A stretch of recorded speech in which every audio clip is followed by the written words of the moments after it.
Hi guys, this is Hirosaki. This story is all about what if Naruto was in Hunter x Hunter, in which Konoha's beloved Jinchuriki finds herself in an odd new world with only Kurama by her side. He insists Biju bombs are the only way to fix this issue. Welcome aboard! Chapter 1, Apex Predator. She woke up in the center of a crater, charred and still smoking. She opened her big eyes, finding herself staring up at a cloudless sky as blue as her eyes. She continued to stare up at it, before she decided to sit up and look around. Where am I? She questioned, glancing around. Nothing around her seemed familiar, not even herself. She looked down at her hands, seeing small fingers flex at her whim. They did not look like they belonged to her, though. Were my hands always so small? She could not remember them being anything else, though. She could not remember anything about her. There was no accompanying distress with this realization, because she did not know she should be afraid or concerned. As far as she was concerned at the moment, this was how things ought to be. She had no reason to suspect her lack of memories were odd, and so the small girl wobbly stood up and assessed herself. And this is how her next story began. The first week since she had first woken up was one spent in solitude. She did not come across any other human, and it was during this week that she experimented with what she knew and did not know. She knew how to read and write in two separate languages.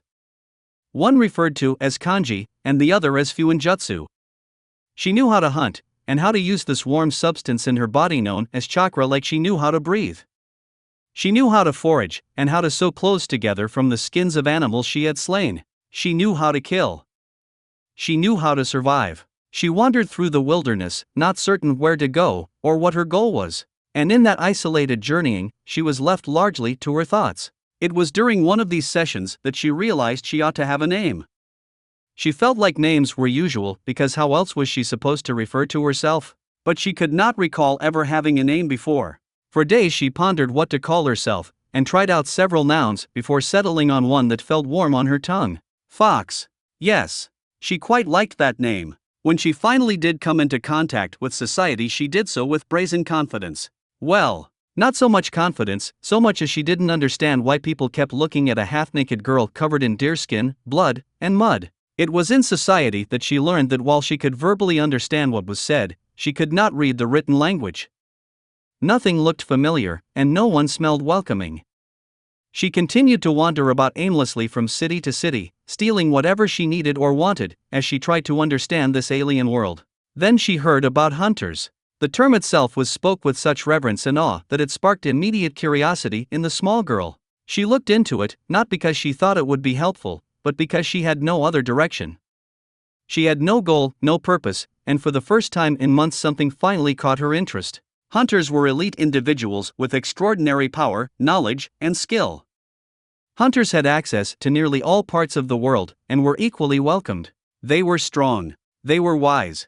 They sounded interesting. It didn't take much thought for Fox to decide to become a hunter. She literally had nothing else to do, and once that was done it only took a week for her to find out where the next exam was. And 3 days to get there. But when she got there something odd happened. No.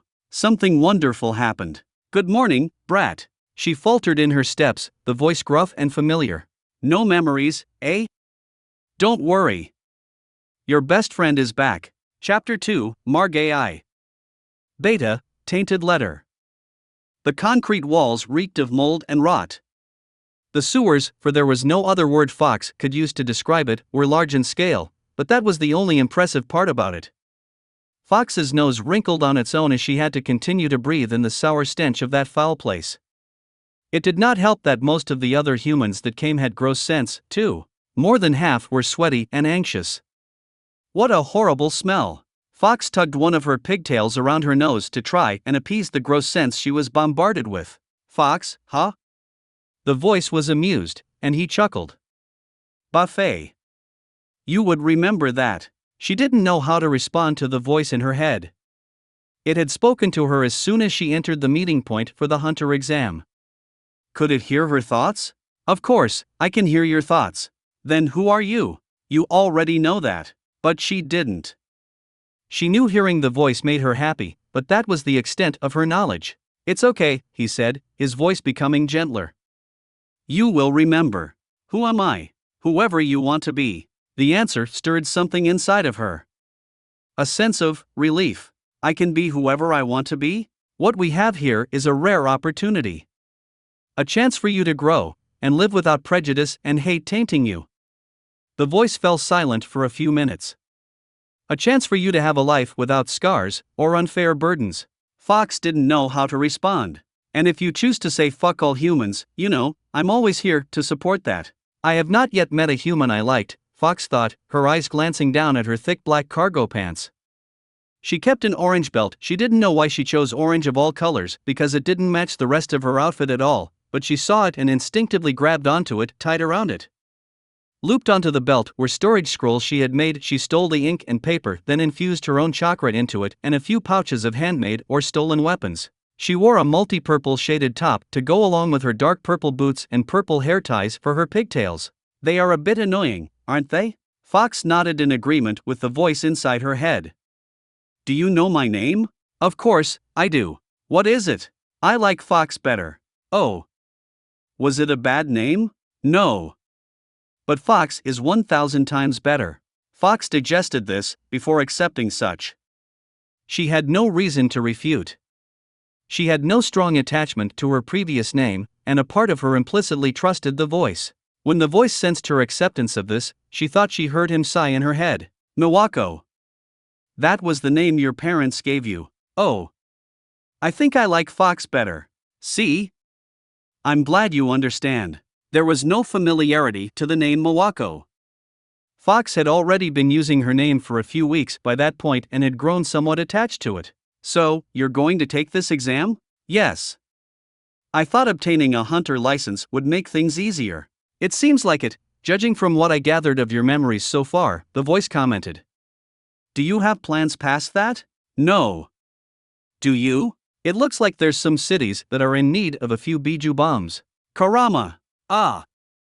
You remember? Fox had reflexively responded with indignation, not realizing what she had slipped out. With the name came a rush of joyous flashes. Rapid pictures of her at different stages of her life sharing warm moments with an oversized Fox flashed through her mind. Her memories had not wholly come back, but she knew in her heart of hearts that Karama was her very dear best friend. She also knew he was a bit of a dick.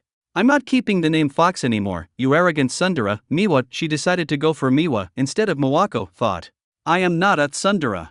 The cry of rage made Miwa smile to herself. Miwa watched them enter one by one, each of them tinged with the sour stench of anxiety.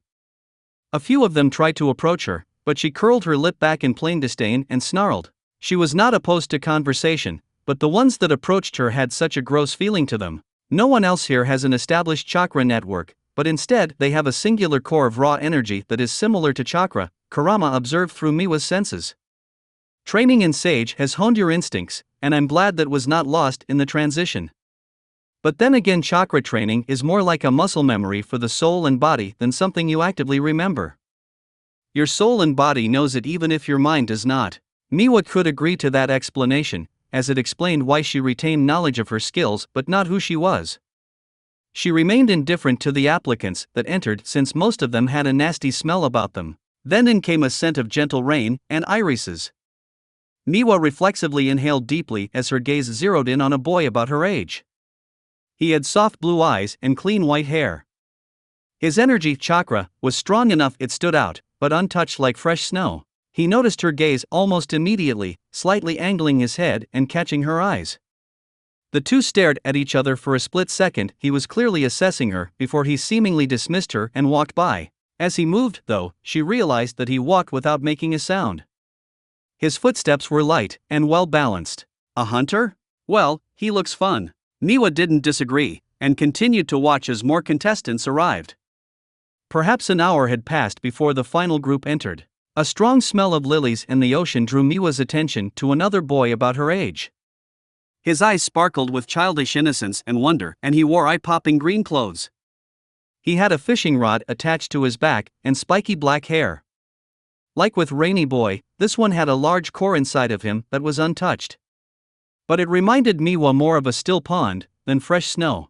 Beside him were two others that had tinges of sour anxiety overlaying their initial sense. Behind the lily boy was another boy a bit older. He had blonde hair that was combed neatly and dressed in odd attire, odd to Miwa, at least, with ashy gray eyes. He smelled of asphodel and rust. Inside of him was a core that felt twisted, broken, but still warm with light. It was untouched, yet already mangled. Lastly of this new trio was a man dressed in a suit, who smelled of rubbing alcohol and whorehound. The core inside this dark-haired man was tiny in comparison to his companions, average for the other contestants, but it shined like the dawn. In comparison to all the other contestants that had entered, those four really stood out to Miwa. They were the only ones that Miwa did not instinctively want to stay far away from, at least. I wonder what I smell and look like to them. You smell of ash and gladiolus. She watched a large man who smelled so sweet it was nauseating approach the trio. She saw him try to lie and deceive the group, and she saw him fail spectacularly at such. A high-pitched bell rung throughout the sewer, silencing everyone and drawing their attention to the man who was holding it. The man in question had long legs, and dressed like a butler. His hair was a soft pale pink that was neatly combed down the middle, and curled up at the end. He had a slightly darker pink handlebar mustache, and a pair of eyes devoid of interest. Miwa noted how he smelled of lavender tea, and how his core, unlike the vast majority of contestants, was trained to a finite point. It was impressive, but only because Miwa had only seen a handful of other cores like his, still nowhere near as big as ours. It's not nice to brag, Kurama. Kurama haughtily replied with, "It's not bragging. It's stating the obvious." The pink-haired man did not bat an eye as the wall behind him was pulled up like a door. Instead, he said, "I apologize for the wait. The registration period for the Hunter exam applicants has ended. The Hunter exam will now begin. A final word of caution. If you lack the necessary ability, or luck, you will end up seriously injured or dead. Those who accept the risks, please follow me. Otherwise, please exit via the elevator behind you." A pause. No one moved. Very well. All 405 participants will proceed.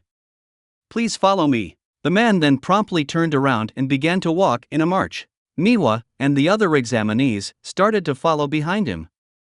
After a couple minutes of walking, the man began to pick up the pace, and within minutes everyone was having to jog, or run to keep up with him. "I've neglected to introduce myself," Lavender Man said. "I am Saditz, your examiner for the first phase of the exam. I will lead you to the second phase." "Second phase? What about the first phase?" one of the participants called out. "It has already commenced," Saditz responded. "You must follow me to the second phase." "That's it? Just follow you?" Saditz flatly answered with, "Yes. I cannot tell you where or when you must arrive. You just need to follow me. Is that it?" Miwa wondered, making note to memorize his scent in case she lost him. Kurama groaned. "Following? That's it? That's so boring." Miwa was inclined to agree. Why not just tag him with Haration, go blow up a couple cities, then jump right back? "No. That might disqualify me," Kurama grumbled with disdain. As she broke out into a steady jog, she looked around for those pleasant smells. "If we're running, might as well make conversation," she figured, speeding up a touch to catch up with the lily-smelling boy. "Hi," she greeted. "Hi," he chirped back. "I'm gone, Miwa," she said in return. "Is this your first time taking the exam?" "Yep." Don adjusted his yellow backpack to fit more squarely on his shoulders. "How about you?" "Yeah," Miwa answered, glancing back at his fishing pole. "Do you like to fish?" He grinned cutely. "How can you tell?" Absurd shot in the dark. Half an hour later. Dawn was pleasant company. It wasn't hard to figure out he had a sweet childish innocence about him. There was also something about him. The way he acted, the way his mere presence reminded Miwa of the sun she just instantly took a liking to him. She almost wanted to say he reminded her of someone, but she couldn't place it. "Hey, wait up, brat.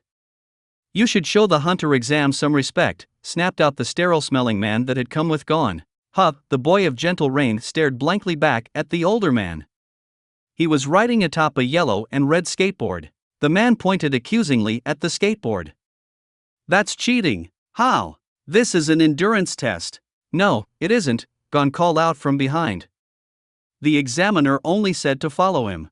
"Whose side are you on?" The pale iris-smelling boy frowned thoughtfully, slowing down his skating to roll beside Gon and Miwa. Hey, how old are you? 12, Gon answered. The boy with hair like untouched snow flipped his skateboard over. Guess I'll run, too. Gon let out a gasp of amazement. Wow! That was so cool. I'm Killua. I'm Gon. This is Miwa, Gon said, gesturing over to Miwa. And how old are you? Killua asked the blonde girl. How old am I? I don't know, Miwa said with a small shrug. How do you not know? Gon looked over at her in surprise, his eyes wide. How many winters do you remember? None. Miwa answered semi-honestly. She didn't count those flashes of moments with Kurama since she couldn't tangibly claim them as memories. Did you grow up someplace really warm? I guess? What about birthdays? Killua asked. I can't remember any. Oh, wow, Gon commented. I guess that would make it hard to tell. Killua peered at Miwa. You look about our age, so it can't be too far off. Maybe, was all Miwa said in response. 4 hours later. The run was going fine so far. Killua, Gon, and Miwa chatted amongst themselves as they ran, forming a warm camaraderie. While the boys asked plenty of questions to one another and Miwa wasn't able to answer much of any. Some answers were supplied by Kurama, such as favorite foods, but she had to answer a large portion with a shrug or I don't know. Their conversations came to a lull, though, when the man that Gon had came with lagged behind before completely stopping. He was bent over his knees, panting heavily as his face dripped with sweat. Gon stopped as soon as he noticed, turning back to stare intently at the man. Killua and Miwa both stopped to wait beside Gon, Killua frowning when he realized why they were stopped. I swear if you found another therapy no jutsu user I will kill myself. You love yourself too much for that. Oi, leave him, Killua said. Let's get going. Gon didn't respond, though, choosing to continue to stare back at the bent-over man. The exhausted man stared back for a couple minutes before grimacing and shouting out. Screw that.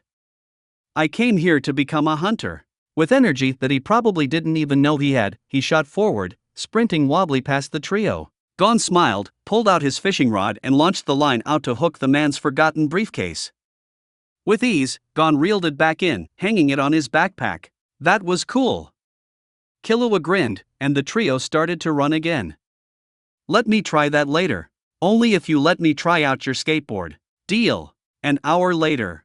Killua looked over at both of us and grinned. Hey, wanna race to see who finishes first? Last place has to buy everyone else dinner. Heck yeah! Gon exclaimed. Sure, Miwa agreed, picking up her speed. Are you going to use Shushin? Nah. It's only a friendly race. Another hour later. The trio continued their friendly conversation as they raced. I'm impressed the two of you can keep up with me, Killua remarked after their talking grew to another lull. Really? Gon rubbed the back of his head sheepishly, while Miwa tried not to smirk. Killua frowned at that. Or maybe it's just that everyone else is too slow. Man. The hunter exam is going to be a breeze, that's no fun. Hey, why do you want to become a hunter? Me? I'm not really interested in becoming a hunter. I heard the exam was supposed to be really hard, so I thought it would be fun, Killua answered honestly. But this is disappointing. What about you? Well, my dad's a hunter, so I want to be a hunter like him, Gon chirped. What kind of hunter is he? Don't know. Killua and Miwa stared at him in disbelief before both snorted. Killua chuckled. You want to be like your dad, but you don't even know him? Well, Mito raised me, Gon explained. Mito? Miwa inquired. My aunt, Mito. I've only ever seen pictures of my dad, but I heard he took the exams when he was 12 and passed. He left the island to become a hunter. I want to find out why he was a hunter. What about you, Miwa? I have nothing else to do, Miwa bluntly answered. That made Killua howl with laughter while Gon snickered. As they continued to climb up the steps of the sewers, a light started to shine through. Up ahead they could see the exit of the tunnel, and the trio exchanged excited grins before bursting out into a final sprint. Miwa decided to go for a tie, using her chakra to enhance her speed enough to match the two boys. And as three, they all jumped outside the sewers, the first contestants to do so, while exclaiming, Goal! Looks like you owe me dinner. Killua crowd. Nah. I crossed first. No way. Gon turned to the instructor, Saditz, and asked, Nah, any, who crossed first? I believe the three of you crossed simultaneously, Saditz answered politely. Then I'll buy dinner, Gon declared. I'll buy dessert, Miwa offered. And I'll eat both, Killua settled for. The three grinned at each other once more. Bonus TTEU in which Miwa, Killua, and Gon have traveled back to this point in time to retake the exams with all the knowledge they possess. This is really just for anyone who is rereading after completing the story for Tay lulz. And we're running again, Killua sighed as he, Gon, and Miwa immediately took the lead. Miwa sucked in a big gulp of air and then bellowed out a massive whirlwind behind them. Every single contestant that was behind them except Leorio and Kurapika, who Gon had immediately carried up front, was thrown up into the air and flung to the end of the sewer. Miwa then used the only Doton jutsu she had mastered, and conjured a thick concrete wall behind them to block them from coming forward. Saditz briefly glanced behind him to see only 5 contestants left. Why? Gon asked her, shaking his head. Because fuck Hisoka, Miwa answered. Killua patted her back. That's the only reason to anything anymore. Come on guys, he's not that bad. Ugh. Such a shounen hero. Miwa rolled her eyes. Chapter 3, Margay 2. Outside of the tunnel was nothing but a dense fog that carried with it the sense of a swamp and muggy forest. Gon, Killua, and Miwa took a seat on the slab of stone just outside of the sewers as they waited for Gon's friends. Miwa would learn that the blonde boy with the broken core was named Kurapika, and the older one who was almost left behind was named Leorio. Kurapika and Leorio were near the end of the group, so it took a few minutes before they had caught up. Kurapika had discarded his outer shirt in favor of only wearing his white undershirt and white pants, and when he reached the trio, he greeted them with an out-of-breath hello. Is this our destination? Kurapika asked them, glancing around the fog. Nope. A small gust of wind blew through, and with it the fog began to slowly lift up. It was still present, but the denseness was no longer so thick that Miwa couldn't see through. The Milzy wetlands, also known as the Swindler's Swamp.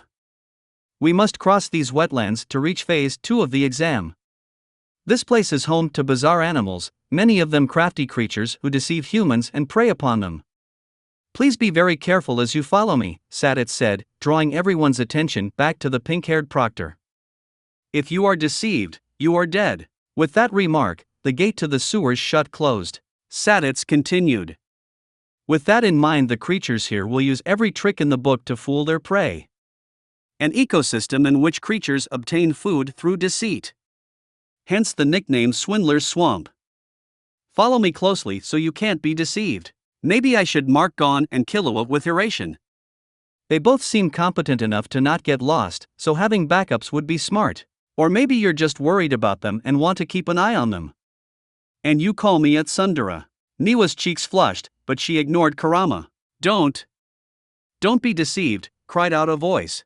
All eyes swiveled over to a human. No, Miwa could smell that whatever it was over there was not human.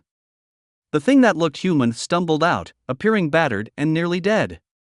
Don't let them fool you. The thing pointed accusingly at Saditz. He's lying to you. He's an imposter. It pointed back to itself. I'm the real examiner. There was some confusion amongst the examinees, and they all turned to question amongst themselves about what was going on. Holy fuck, are they actually falling for this? The thing pulled out another creature that vaguely looked like Saditz. It's a man-faced ape, one of the creatures that dwell in the Milzy wetlands. Man-faced apes love the taste of fresh human flesh. However, their limbs are long and thin, so they are quite weak. That's why they disguise themselves as humans. They trick humans into following them into these wetlands, where they team up with other animals to kill and devour them. Miwa could not believe that some of the humans were now turning on Saditz as the creature spewed out its ridiculous speech. Even Gon's friends looked at Saditz distrustingly. This is just wasting our time at this point, Miwa decided, and with a flick of her wrist and a little enhancement from chakra, she threw a wooden senbon needle at the thing. It dug straight into its head, piercing all the way through the skull so only a tiny hole could be seen. The thing fell back, dead, and eyes turned to Miwa. If any of you actually believe something that foul-smelling was human, you're idiots, Miwa flatly told them. Furthermore, using common sense, why would Sadit-sen go out of his way to specifically warn us about creatures deceiving us if he wanted to deceive us? Miwa folded her arms over her chest and glared back at the abashed competitors. Foul stench? Gon repeated back, looking over at the body of the creature. It did smell kind of weird. Wow, you must have a really good nose, Miwa. Yes, Miwa said, brushing back her pigtails. As this exchange was done, vultures immediately swooped in and began to devour the corpse of the creature. Yes, well, Sadit said, drawing attention back to him. You will be encountering such deception on a regular basis. I believe that a number of you were fooled into suspecting my identity. Do you understand now, then? If you lose sight of me in the thick fog of the Milsey wetlands, you will never reach the exam's second phase. Do bear that in mind. Let us be on our way. Ah! Miwa reached forward to Gon and Killua. She patted both of their backs, leaving behind the mark for her Hiraishin. Both jumped at that, as if shocked, and turned to look at her with inquisitive gazes. But she only smiled back in return. Without another word, the run was back on again. 369 contestants were left, as 36 had dropped out. It wasn't any bit difficult to run through the marshlands for Miwa. She barely had to exert any chakra to easily glide over the wet grounds and keep pace with Killua and Gon. The only thing that made it less than easy was that the fog was beginning to thicken again, and with it Miwa could barely make out anyone else's sense. The fog itself had such a heavy, dense stench to it that it overrode a lot of the other contestants. Gon, Miwa, let's move up a bit more, Killua said. Yeah, we don't want to lose sight of the examiner, Gon agreed. I'm more concerned about increasing the distance between us and Hisoka. Hisoka? It took Miwa a moment to register the name. Oh, him. Hisoka was a weird man with bright red hair, clown makeup, and dressed like a jester. He had an odd combination of smelling like oleander and bubblegum. His core was elastic, stretchy, but powerful. He didn't strike Miwa as someone good, but he wasn't overtly evil either. Then again, he did murder a contestant for bumping into him previously. But I've killed a lot of people, too. Miwa knew that about herself, like she knew her hair was blonde. She knew she had been trained to take lives, and she understood that she wouldn't hesitate to do so again and again. Humans, animals, a life was a life, and if Miwa needed to take it, then she would. Hisoka was kind of like Miwa in that sense, except he seemed to draw a sort of twisted happiness from it. Like Kurama. Don't lump me in with that weirdo, Kurama snarled. I enjoy stomping the hope and life out of pitiful humans who do not understand how beneath me they are. I live for that one moment of realizing all hope is lost and true despair enters their disgusting, squirmy little eyes. Yes. Exactly like Kurama. Staying close to him is dangerous, Killua quietly finished, picking up his speed. I can smell it. Gon immediately inhaled. I don't think he smells. Not literally, Killua sighed. Leo Rio. Kurapika. Killua says we need to move up. Hey! Can't you read the tension in the air? Killua scolded Gon. There's tension? This is supposed to be a life-threatening situation. It is? Obviously not for us, but for tiny pathetic humans. Moron. Leo Rio called back. If I could, I'd already be up there. Don't worry about us, Kurapika added. Let's go, Killua said, moving faster with Gon and Miwa picking up their own speeds, too. As they moved, the fog grew thicker, and screams began to echo around us. The trio moved in silence for a few minutes before Gon hesitantly broke it by saying, I can hear people screaming all around us. It just means we have to stay on guard, Killua said. I'm worried about Leo Rio and Kurapika. I hope they're okay. The three took another step, and the ground fell beneath them. Except they didn't fall far, since it turned out the pitfall was actually the inside of a giant frog's mouth. Miwa reflexively shot out one of her lower-powered futon jutsus and completely obliterated the frog. The three children looked around at the remnants of what was once a giant frog. Wow, how'd you do that, Miwa? Gon asked, eyes bright. Reflex, Miwa responded, uncertain how to explain chakra to someone without a chakra network in a timely manner. Come on, we shouldn't dawdle. MN. I'm still worried about them. Miwa's right, we shouldn't linger. They'll be fine, Killua dismissed. Miwa turned back to face Gon, a frown on her face. Do you want to go look for them? At Gon's nod, Miwa's frown deepened. She had no personal like for Kurapika nor Leorio, but she had grown fond of Gon in the past 6 hours of chatting with him and Killua. He was a lovely boy with an unmistakable charisma that made it easy to talk to him. In her short time in this world, Miwa had never encountered such a human before. Gon and Killua, Miwa guessed, were special cases and deserved a chance. If Gon were to search on his own, there was a good chance he could end up lost in the fog. It would be such a shame if Miwa let one of her potential friends die so quickly due to laziness. Miwa looked over at Killua before saying, "Killua, you go ahead.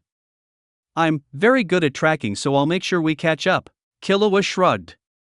"Okay. Come on, Gon, Pa. Damn you and your hero complex. Is that a tsundere shit talking? I will end you." It didn't take long to pick up Leorio and Kurapika's scents. Gon sprinted ahead of Miwa the moment he caught wind of their fresh scents.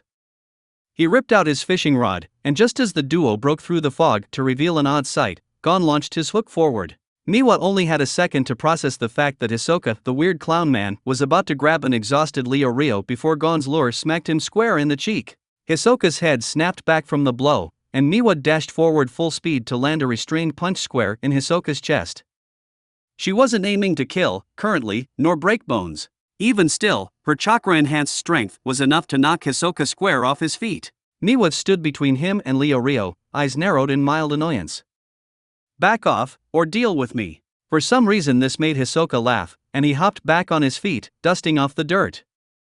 He looked in between Gon and Miwa, a gleam of sadistic interest entering his eyes. "What a good little girl," I said, Miwa repeated slowly, raising her right hand. "Back off or deal with me." She slapped her hand away in the air, pushing out a generous amount of raw futon chakra.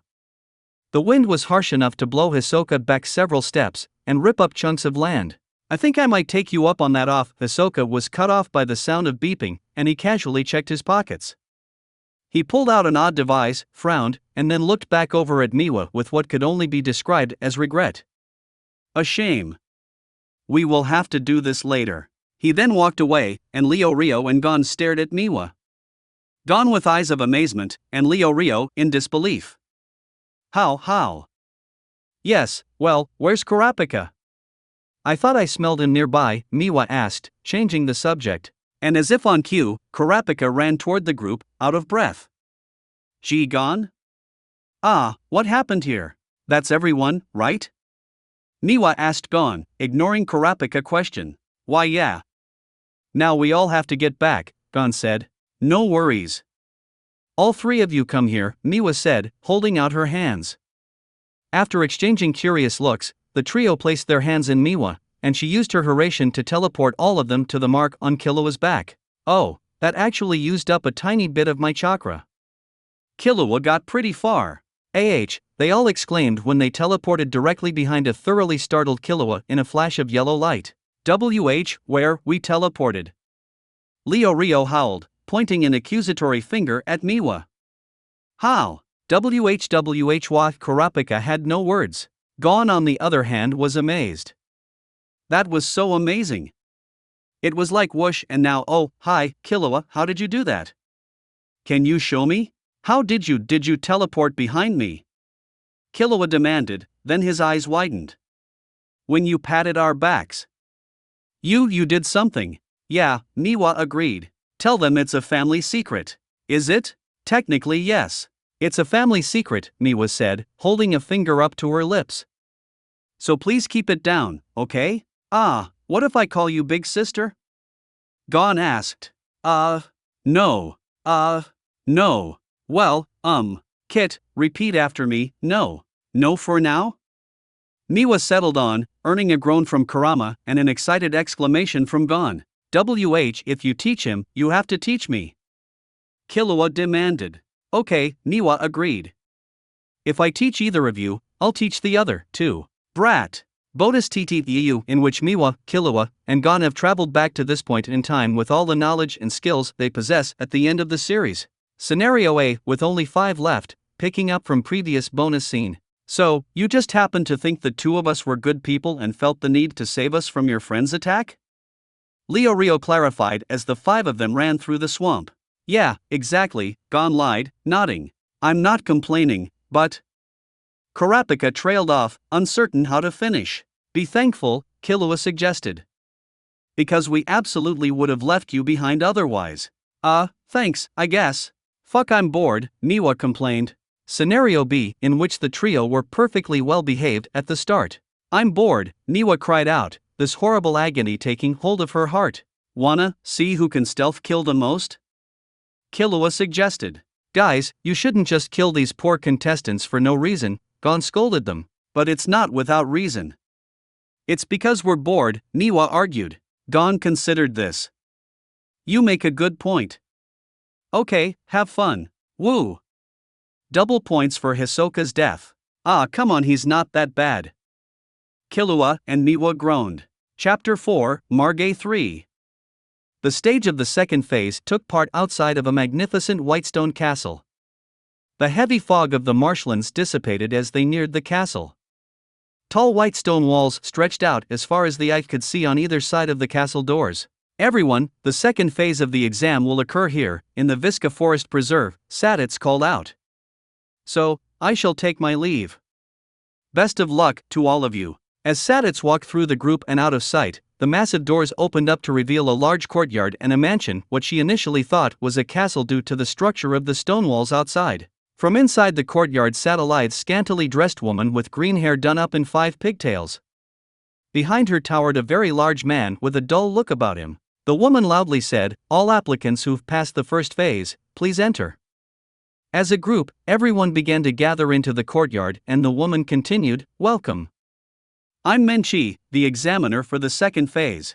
The large man behind her said cheerfully, "Likewise, I'm Bohara." As Miwa neared the examiners, she was able to get a closer look at Menchi and Bohara. Menchi was dressed in a black sports bra with a see-through crop top, booty shorts, and high boots. The dark-skinned woman was lounging on a purple couch, with Bohara standing behind her. Suddenly a loud gurgle echoed throughout the clearing. Menchi turned her head back to look at Bohara. "You must be hungry." "Starving," Bohara confirmed. Menchi stood up from the couch, placing her hands on her hips. "There you have it. The second phase will involve cooking." "See, cooking? Wait a minute, cooking? What?" Miwa thought in disbelief. "Running, and now cooking? I thought this was supposed to be difficult," Kurama griped. "This is duller than watching paint dry." "We're here to take the hunter's exam," one of the participants snapped out. "You're right," Menchi agreed.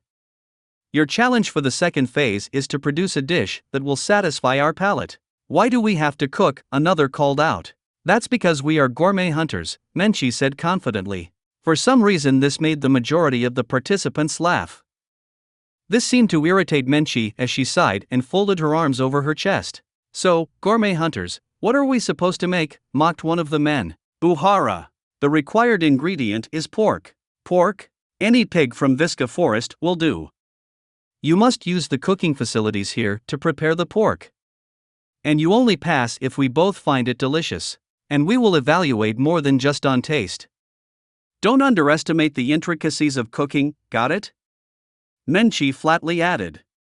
"When we've both eaten our fill, the second phase is over. Go." Finding pork was easy.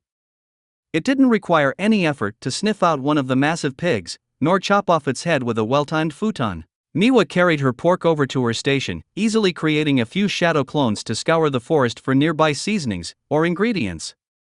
While the stations were prepped with staple ingredients, Miwa didn't want to skimp. It was a cooking challenge, which she still thought was absurd, so it really wasn't something to be overthought.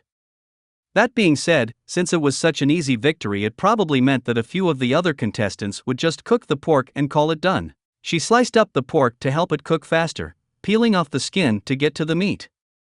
She added basic seasoning and then let it cook over the fire. "Oh, no. Don't tell me you're making ramen. Who doesn't love ramen? But that's so boring." She wasn't a true chef by any stretch of the imagination, but being able to cook was something every functioning adult ought to know how to do. Killua and Gon are only children, though, she thought, looking over to see the two boys had just literally thrown the entire pig on the fire to start cooking it. "You can't do that," she told them. You can't just cook a whole pig." "Why not?" Killua asked. "It's just cooking." She said it had to be delicious.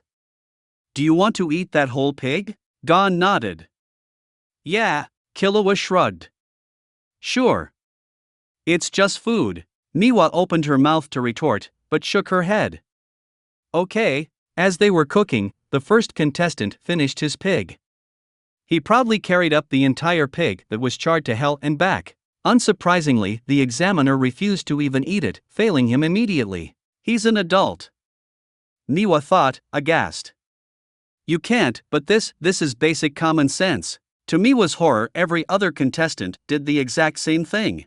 Miwa finally finished her very basic pork ramen, something every functioning adult ought to know how to make, and brought it up. Oh my god, finally, the green-haired woman took a bite out of the ramen and her face twisted. It's not bad, but it's ramen. Ramen is amazing, Miwa said. For children, Menchi muttered. Ugh, I can only really say you're the only one that tried, but this is too plain. As a gourmet hunter, I can't justify passing such a dull meal. I told you ramen was awful. Ramen is a gift of the gods, you heathen. Eventually, all the other contestants finished going. Buhara let out a contentful sigh, patting his huge stomach. Ah, I'm stuffed. Despite having only taken 2 bites the entire competition, Menchi sighed. Yeah, me too. She stood up. There, the competition is over. No one passes. We're done here. This was, unsurprisingly, met with confusion and discontent. Biju bomb time? Hush! Stop messing around, shouted out a particularly angry contestant. The large man snarled out, I absolutely refuse to accept this. In the end you still failed, Menchi drawled out. Stop screwing around. You asked for pork, so we risked our lives too. I said to prepare the pork in a manner that satisfied both our palates, she cut in sharply. No one succeeded. You almost all did the same thing. No effort was made. Only 2 people broke out of the mold, but both turned out unsatisfying dishes. I'm positive none of you took cooking seriously. One of the contestants shrugged and said, pork dishes are trivial no matter who cooks it. This instantly triggered Menchi, and the examiner had rushed to grab hold of the contestant's collar, yanking him forward and snarling, say that again, you piece of shit. Any more crap from you and I'll shove my arm up your ass and knock your teeth out. Don't you mess with me. I don't want any lip service from an amateur who can't even roast a pig. With her lip curled back, she abruptly threw him to the ground and took a seat back on her couch. In other words, you people don't have the guts to try anything new. Shut up, called out the first contestant. I'm not trying to become a chef or a gourmet whatever. I want to be a hunter. My goal is to be a blacklist hunter. I refuse to have a gourmet hunter decide my fate. Too bad you got stuck with one, then, Menchi retorted uncaringly. Better luck next year? The contestant turned red in the face and charged at Menchi, raising his fist and shouting, Don't fuck with me. Buhara casually slapped the man away, launching him high into the air where he slammed into the white stone walls. Menchi pursed her lips. Buhara, that was unnecessary. But if I didn't you would have killed him, Buhara pointed out. Menchi sighed. Probably. She stood back up from the couch, casually pulling out and juggling 6 blades. Let me be clear. Every hunter knows how to fight. We take on jobs and quests that take us to perilous places where we have to put our lives on the line.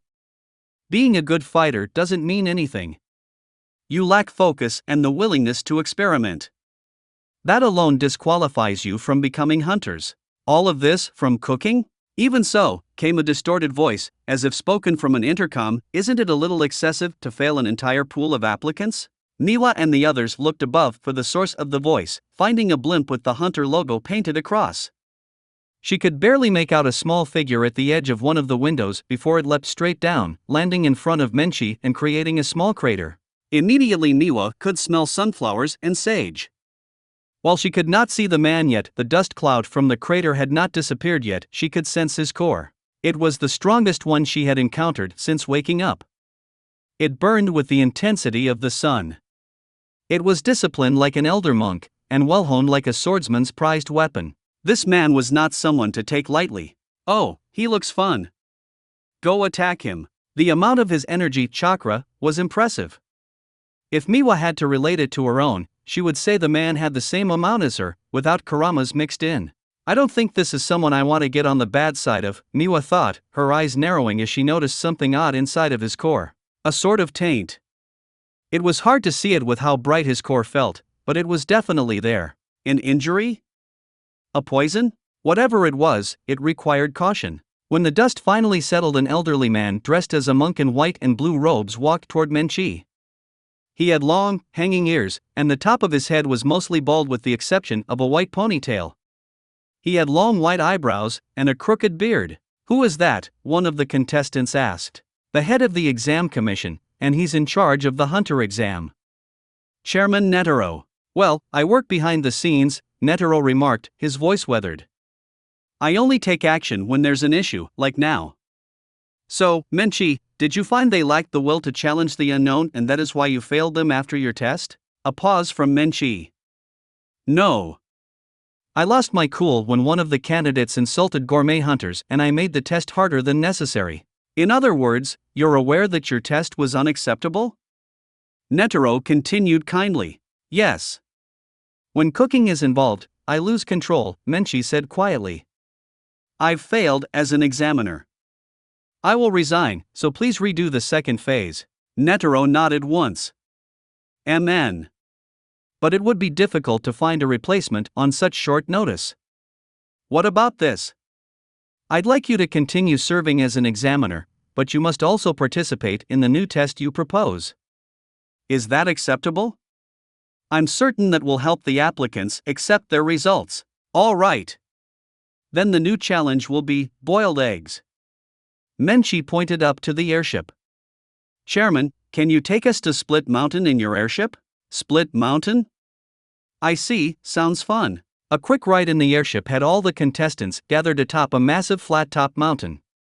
The contestants were guided to the edge of a ravine. It split the mountain in half, which is where Miwa guessed the name Split Mountain came from, where huge, thick webs lined the crevices. Miwa could see pockets of eggs the size of her head dangling from the webs. "Spiders?" she thought with disdain. "A spider eagle's web. Look below the web and those are the eggs." Menchi then leapt off the edge, diving down to the web before grabbing onto one of the strands. She hung there for a moment before she let go, falling down into the ravine and grabbing one of the eggs. Just as they lost sight of her in the fog below, a huge updraft of wind carried her all the way back up the cliff. "Oh! Gon exclaimed, while his and Killua's eyes lit up with excitement. "That looks fun," Killua said with a grin. "This ravine has updrafts that help newly hatched chicks fly up to the web." Menchi landed gracefully, holding up her prized egg. "There. Now you just need to boil the egg." "Why, you must be joking." Miwa stood at the edge of the cliff. Updraft didn't matter to her. She could run vertically back up the wall, use her futon to carry her up, mark the top with Hration. No sane person would jump.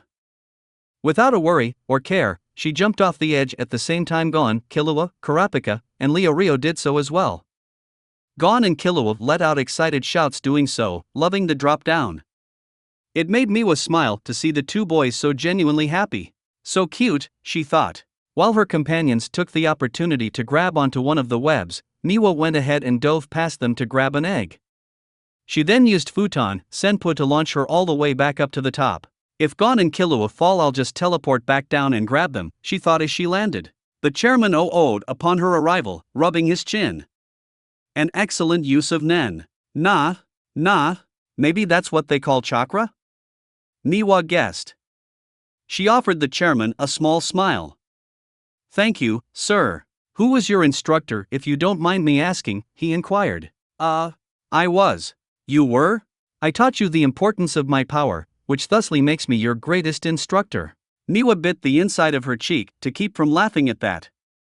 To the chairman, she admitted, "I don't remember my instructor anymore. I've lost almost all of my memories." The updraft carried up the contestants that had jumped, along with Gon, Killua, Leorio, and Kurapika. Menchi glanced over at the other contestants who had not jumped, snidely asking, "What about you? Giving up?" "It takes courage to concede, too," Netero remarked. The boiled eggs tasted pretty good. Certainly, better than typical eggs, but nothing too special. Miwa personally thought ramen tasted better, but whatever. It'd make a good egg ramen dish, she thought. Stop. Bonus TTEU in which Miwa, Killua, and Gon have traveled back to this point in time with all the knowledge/skills they possess. Scenario A, in which only 5 remain. Menchi gaped when she had a bite of yet another amazing meal. I can't fail any of you. Pass, pass, pass. All of you pass. Gon, who had secretly prepared all 5 meals, grinned. Neato. Scenario B, in which the trio are well behaved up to this point. Clearly only these 5 pass. The rest of you need a cooking class. Chapter 5, Margay 4. After clearing the second phase, Miwa and the other contestants boarded the airship and soared throughout the starry sky toward the site of the third phase. Netero stood before all the contestants at the helm of the ship, the night sky making a lovely backdrop behind him. He said with a smile, "Allow me to properly introduce myself to the 42 remaining applicants. I am Netero, chairman of the selection committee for this year's hunter exam." Beside him spoke a tiny creature in a tuxedo with shiny green skin. I am his assistant, Bean. That name suits him a little too well. He does look like a living green bean, doesn't he? Netero went on. Originally I had planned to make my appearance during the final phase of the exam, but since I'm already here, I'll accompany you for a while and enjoy this nice edgy atmosphere. Edgy? Supposed to be a life-threatening competition, remember? Oh, yeah. Killua yawned beside Miwa while Netero chuckled. Bean said, "We are scheduled to arrive at our destination at 8 a.m. tomorrow morning. You'll find dinner waiting for you in the dining hall. You are also welcome to get some rest. Please feel free to do as you please until you are called." All right. Killua said, looking over at Gon and Miwa. Gon, Miwa, let's go explore the airship. Heck yeah. Gon said while Miwa nodded. Without another word, Killua took the lead, with Gon and Miwa following right at his heels. The airship was comprised of mostly pale gold walls, pale gold floors, and bright white lights. There were windows everywhere, giving the trio of friends a glimpse of the beautiful night outside. What should we look for first? Miwa asked Killua, since he had taken the lead. Kitchen. Gon declared. Kitchen. Killua echoed, both boys exchanging fist bumps. I think I smell food over here. Miwa said, dashing forward to lead. Gon and Killua easily kept up with her, their childish joy making it hard for Miwa not to grin stupidly. Their footsteps pounded against the tiled floor, and they ducked down hallways before they reached the kitchen. They were barely able to grab some freshly cooked turkey legs before the chefs noticed them and promptly threw them out, but the trio laughed all the way and off they went to explore some more. They stopped in their running when the airship flew over a city, and Gon let out an exclamation of, "Wow! They're like jewels." Amazing, Killua breathed out, as he and Gon pressed their faces to the window. Miwa peered out beside them, looking down at the golden lights of the city below them. Hey! Miwa? MN? Where are your parents? Gon asked her. Dead, she answered, recalling that Gon said he lived with his aunt. His father had left him to become a hunter, and he didn't know his mother. But they didn't know Killua's story yet, so Miwa thought to ask him, "What about you, Killua?" Killua frowned. They're alive. Probably. What do they do? Gon inquired. They're assassins, Killua answered. Huh? Both of them? Gon asked while Miwa said, "That's convenient." Killua stared at both of them before he burst out into laughter. That's how you two react? You're both really a riot. You two are the first who's ever responded seriously like that. But you're telling the truth, Gon said with a blink. Wait, is that not normal? Why does it feel normal to have assassin parents? Everyone in your family was some kind of assassin, Kurama helpfully supplied. Killua took a seat at a nearby bench, placing his head in his hands as he looked at Gon. What makes you think that? A hunch, Gon said truthfully. Killua clicked his tongue, looking away. That's surprising. Part of my charm is never letting on if I'm serious or not. Why do you need charm? Miwa felt the need to ask. Killua just winked playfully at her before he looked back out at the window. I'm from a family of assassins. They're all assassins. And my family has really high hopes for me, but I can't stand it. Who wants to have their life planned out for them? Killua grimaced, his voice tinged with irritation. When I told them I wanted to decide my own future, they all flipped out. My mother had tears streaming down her face as she told me I have potential to be top assassin. The way he complained about that made Miwa and Gon giggle, and Killua rolled his eyes. What horrible parents, right? It's only natural their kid would go bad. We ended up fighting, so I slashed my mother in the face, stabbed my brother in the side, and ran away from home. Killua's face transformed into self-pride, a smirk twisting his lips up. I bet they're all in scrambles, but if they find me, I'll send them packing. Then his eyes sparkled with mocking glee and he went on to say, when I become a hunter, I'll start by capturing my family. I'm sure they're worth some hefty bounties. I like this kid. That sounds like fun, Miwa said, swinging her legs out as she took a seat on the bench beside Killua. Are they strong? Meh. A whiff of sunflower and sage drew Miwa's attention behind and to the left, just as Gon and Killua both sharply turned in that direction. To their surprise, no one was there, and the sunflower and sage instead now came from the right. Is something wrong? Netero inquired, approaching the trio from the right. Did he teleport, or did he just move that fast? Gon pointed to where Netero had previously been, asking Netero, Mr. Netero, did you see anyone coming from that side? No, he lied. You're pretty fast for an old man, Killua remarked, his gaze narrowed as he assessed Netero. That little trick? I barely moved. Netero grinned. For some reason this irritated Killua. The iris-smelling boy's posture straightened, and he took a subtle offensive stance. Flatly, he asked, what do you want? You don't have to do anything until the final phase, right? No need to be so unkind. I got bored and was looking for some companions, the Sunflower Man said. By the way, I meant to ask the three of you, any thoughts on your first attempt at the hunter examination? Aha! It's fun. There haven't been any written exams, which I was dreading, Gon said cheerfully. It's dull. Boring. A waste of time. Fine, Miwa settled on. Killua, however, did not care to spare feelings. Continuing in a flat voice, he bluntly stated, I'm disappointed. I expected the exam to be far more difficult. I hope the next phase will be more entertaining. Netero casually glanced around. In an uncaring tone he sung out, well, now, I wouldn't know about that. Killua's lips curled back briefly in a moment of disgust before he turned away. Let's go, Gon, Miwa. Now hold on, Netero said, causing Killua to pause. Would you care to play a game with me? Game? Gon repeated, immediately interested like a puppy finding a treat. If you're able to defeat me, I shall let you be hunters, Netero offered. That hooked Gon in and he exclaimed, heck yeah, I'm in. Killua slowly turned back around, glaring suspiciously at Netero. Netero had led them to a small, empty gym. It had tall walls, no windows, and plenty of lighting. He discarded his overshirt and shoes, placing them off to the side.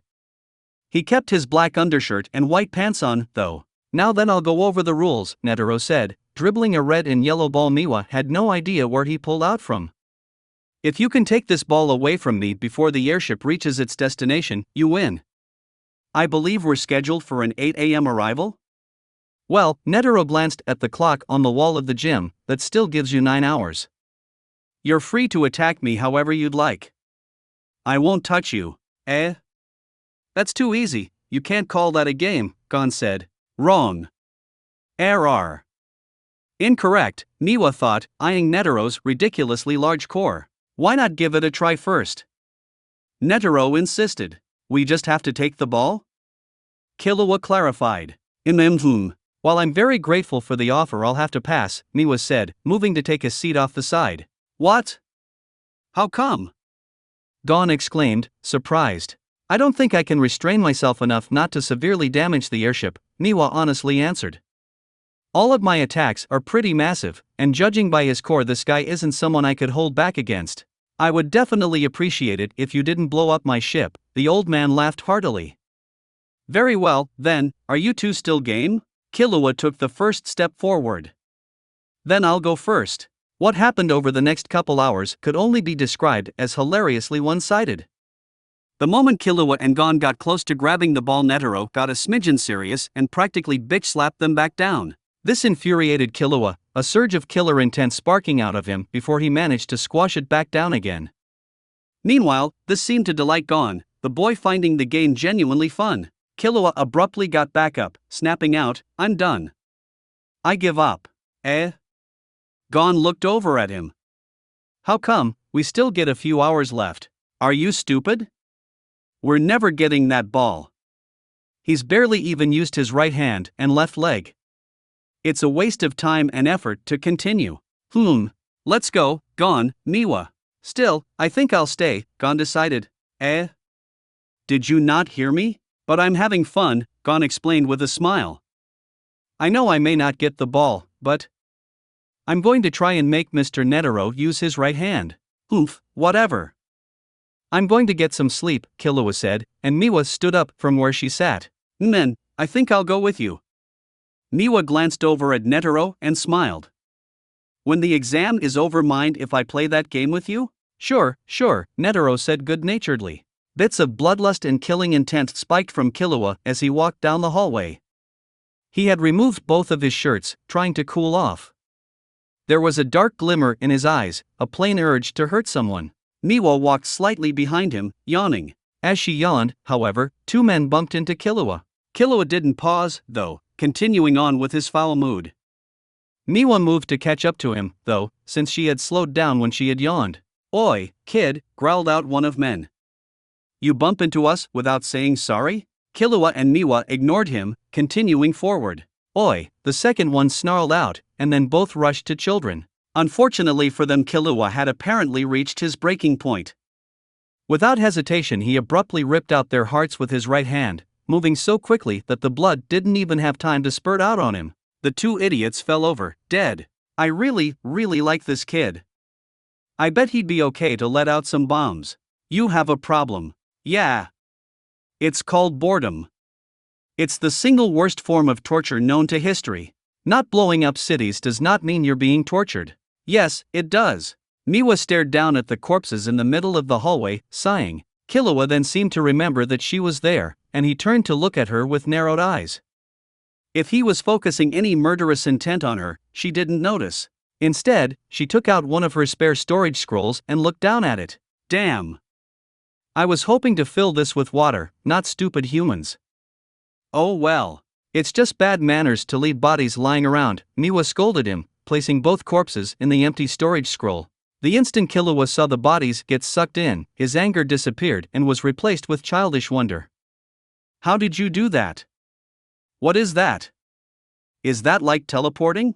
Miwa handed him the small storage scroll, and he immediately took to examining it. He unrolled it, surprised to find the Fuinjutsu seals drawn over it. "What language is this? How does it work?" "It's called a storage scroll." Miwa tapped the center of the Fuinjutsu circle. "That acts as a sort of doorway to a small pocket dimension of space." "A what?" Killua yelped, eyes shining. "Did you make this?" "Yeah," Miwa said, nodding. "You wanna learn how? Can you show me?" Killua eagerly asked. "I think I can," Miwa said, rubbing her chin. "You have something in you. But before we get to that, you have to learn the language of Fuinjutsu, which might take a while. It's hard work, so don't come into it thinking you'll get it easily." Killua scoffed. "How hard can it be?" Miwa shrugged. "Okay. I'll see if I can put together a small guide for you." "Thanks. So, how do you get the bodies out?" "I'll show you when we're somewhere safe to dispose of corpses." "I guess that's a good call." Bonus TTEU, in which Miwa, Killua, and Gon have traveled back to this point in time with all the knowledge/skills they possess. Scenario A, only 5 left. Netero laid on his back, his head spinning as Gon and Killua sat on him. "So, we pass?" Gon asked. "Heck yeah you do," Netero laughed, causing Killua and Gon to exchange grins. "This really was too easy," Miwa commented. Chapter 6, Margay v. Ding ding ding. I apologize for the delay, everyone. The airship will soon arrive at its destination. Miwa rubbed at her eyes, and Killua slowly lifted his head off her shoulders, yawning. They had been sharing body heat and their blanket for the past few hours. The airship wasn't terribly cold, but it had enough of a chill for the two children to huddle together. Miwa rolled her shoulder where Killua had been sleeping on it. She mumbled a small good morning and he returned it. It didn't take too much time for the participants of the exam to be shuffled off the airship and onto the stage of the third phase. The airship had docked itself on a ridiculously tall brownstone tower that stood dead center in a forest near the ocean. It was high enough that there was a constant stream of wind, blowing everyone's hair about and making Miwa firmly believe this would be a great place to parachute from. Bean cleared his throat. Everyone, the third phase of the exam will begin here, at the top of Trick Tower. To pass this phase, you must reach the tower's base alive. The time limit is 72 hours. With that, the third phase will now begin. I wish you all luck. I don't think we're supposed to just jump off, or use chakra to walk straight down? Miwa guessed. No one else had a way of walking down, anyway, so that must mean there's got to be a door or something to get inside the tower, then stairs to go down, Miwa concluded, grabbing Gon and Killua's hands. She pulled them over to her and explained what they were looking for. A hidden door that leads below? Gon saluted.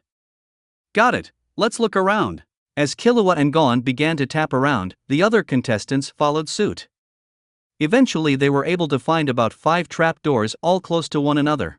It looks like there's only room for about one person to go down each door, Killua observed, tapping on one of the doors. He looked up at Gon. Since there's so many, at least one of them is bound to be a trap. God, I hope so. Make this a teeny tiny bit more interesting. I hope you get the trap door. Miwa thought she'd be able to handle the trapdoor a bit better than her new friends, so she hoped so too. She smiled at them. Only one way to find out, though. No hard feelings for those who don't get the trap, then? Gon offered. Course not, Killua dismissed. There's still 2 more doors, though. I'll go get Kurapika and Leorio, Gon said, hurrying away. By the time Gon had returned with Kurapika and Leorio, he had also already explained the trapdoors to them. I see, Kurapika remarked. Then this might mean a temporary farewell. I'm sure I'll see you all at the bottom of the tower, though. Yep. Gon nodded firmly. Let's all hop down one of the doors now. They 5 of them then stood by the trapdoors, said some dramatic farewells, and hopped on the doors. Miwa stepped on her trapdoor, and down she slid into darkness. The fall was only about 10 feet, and she landed lightly in an all-stone room, with the 4 others who had come down with her. That was a short goodbye, Killua dryly remarked, shoving his hands in the pockets of his black shorts. Lame. Gon immediately noticed an odd pedestal set off to the side. On it were 5 wristbands, and a sign posted above it. The 5 who drop into this chamber must find their way down together by majority rule. Gon read from the odd language. You haven't learned to read this world's language, yet? I'm working on it. As the group converged around the pedestal, Gon pointed out the wristbands. Look, they're stopwatches. Sure enough, upon closer inspection, Miwa could see a timer counting down from 72 hours. They were currently at 71 hours, 30 minutes, and 22 seconds.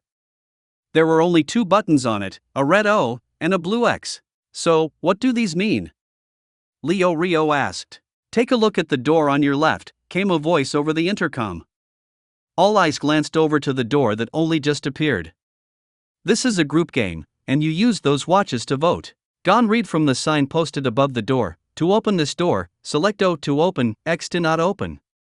This is a game of majority rule. Good luck.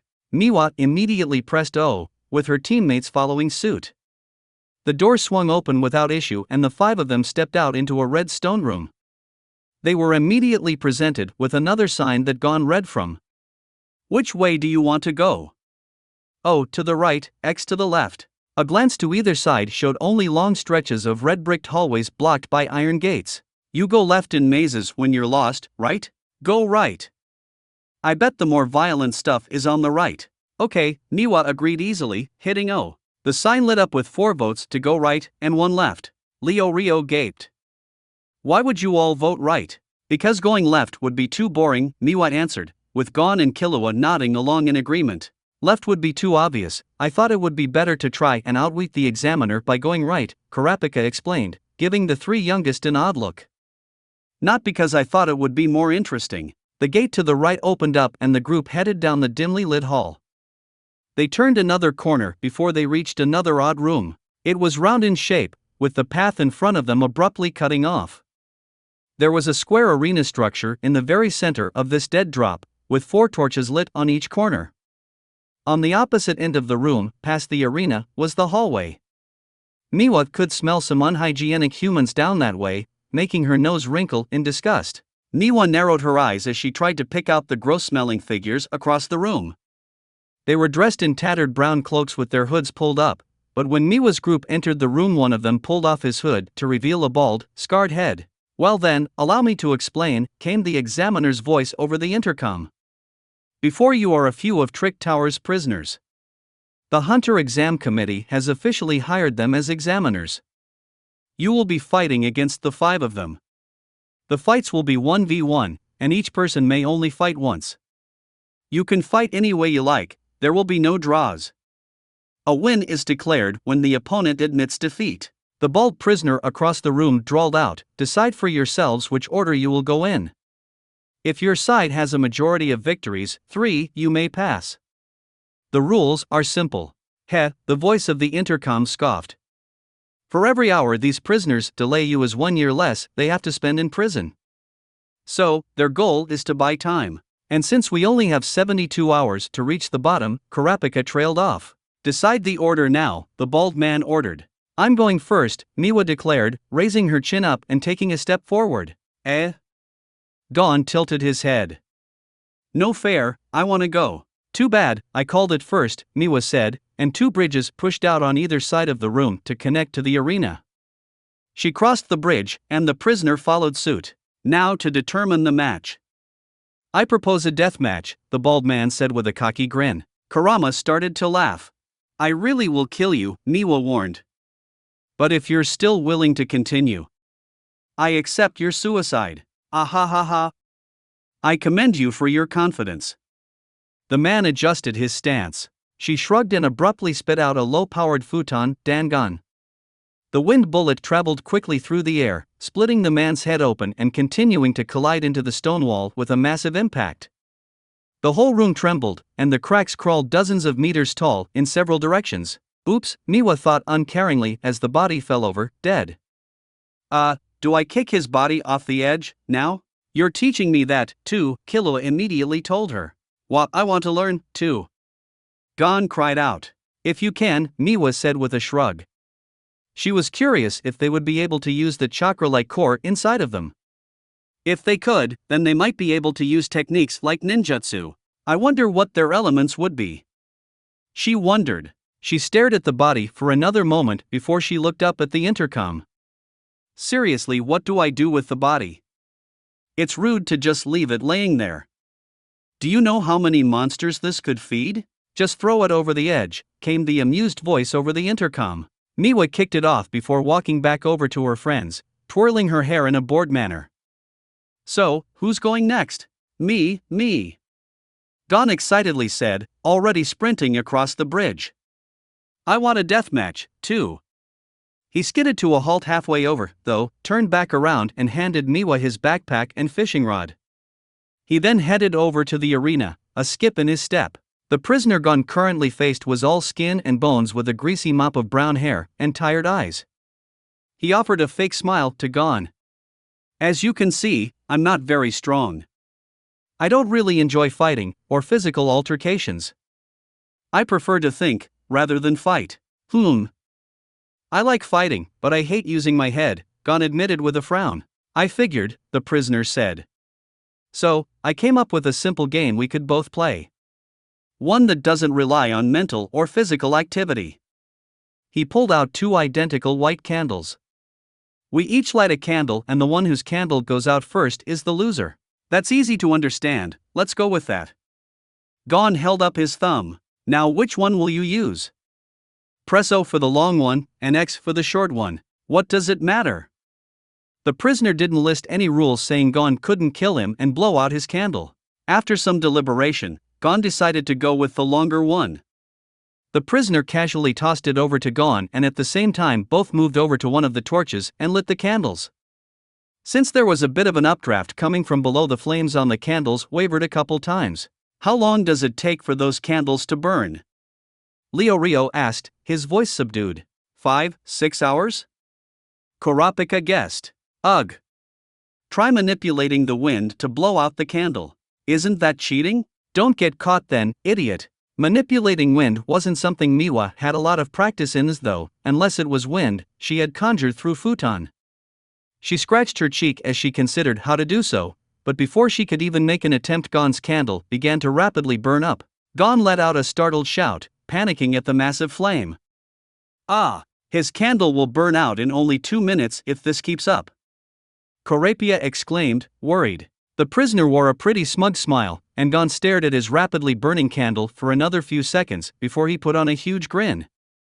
Gon set down his candle, turned on his heel, and sprinted to the prisoner. He moved with such speed ordinary folk like that prisoner couldn't track him, and in between 1 second and the next Gon had reached the prisoner and blew out his candle. Ta-da! I win, Gon declared proudly.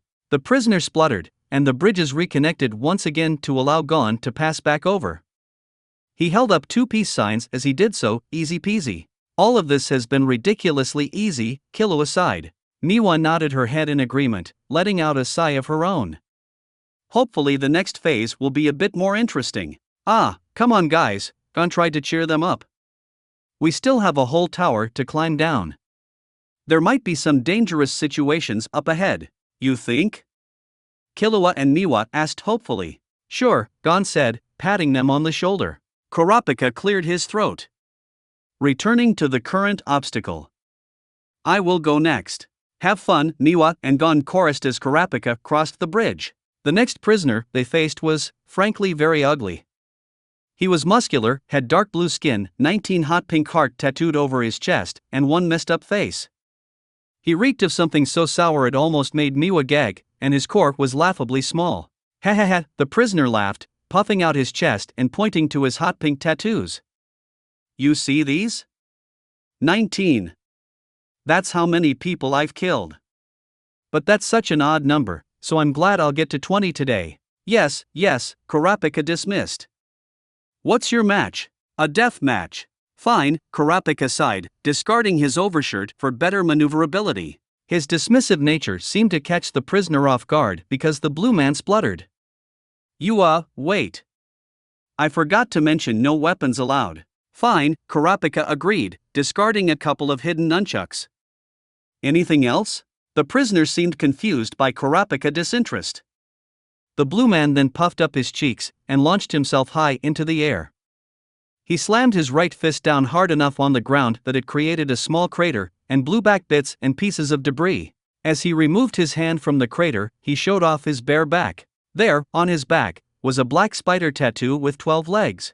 EW. For some reason this caused Kurapika's face to drain of color, while Rio gasped in horror. No. What? Miwa asked with a frown. That tattoo, only members of the cruelest thieves, the Phantom Troop, have them, Rio explained. Those bastards are responsible for murdering Kurapika's entire clan. Oh, Sage, not again.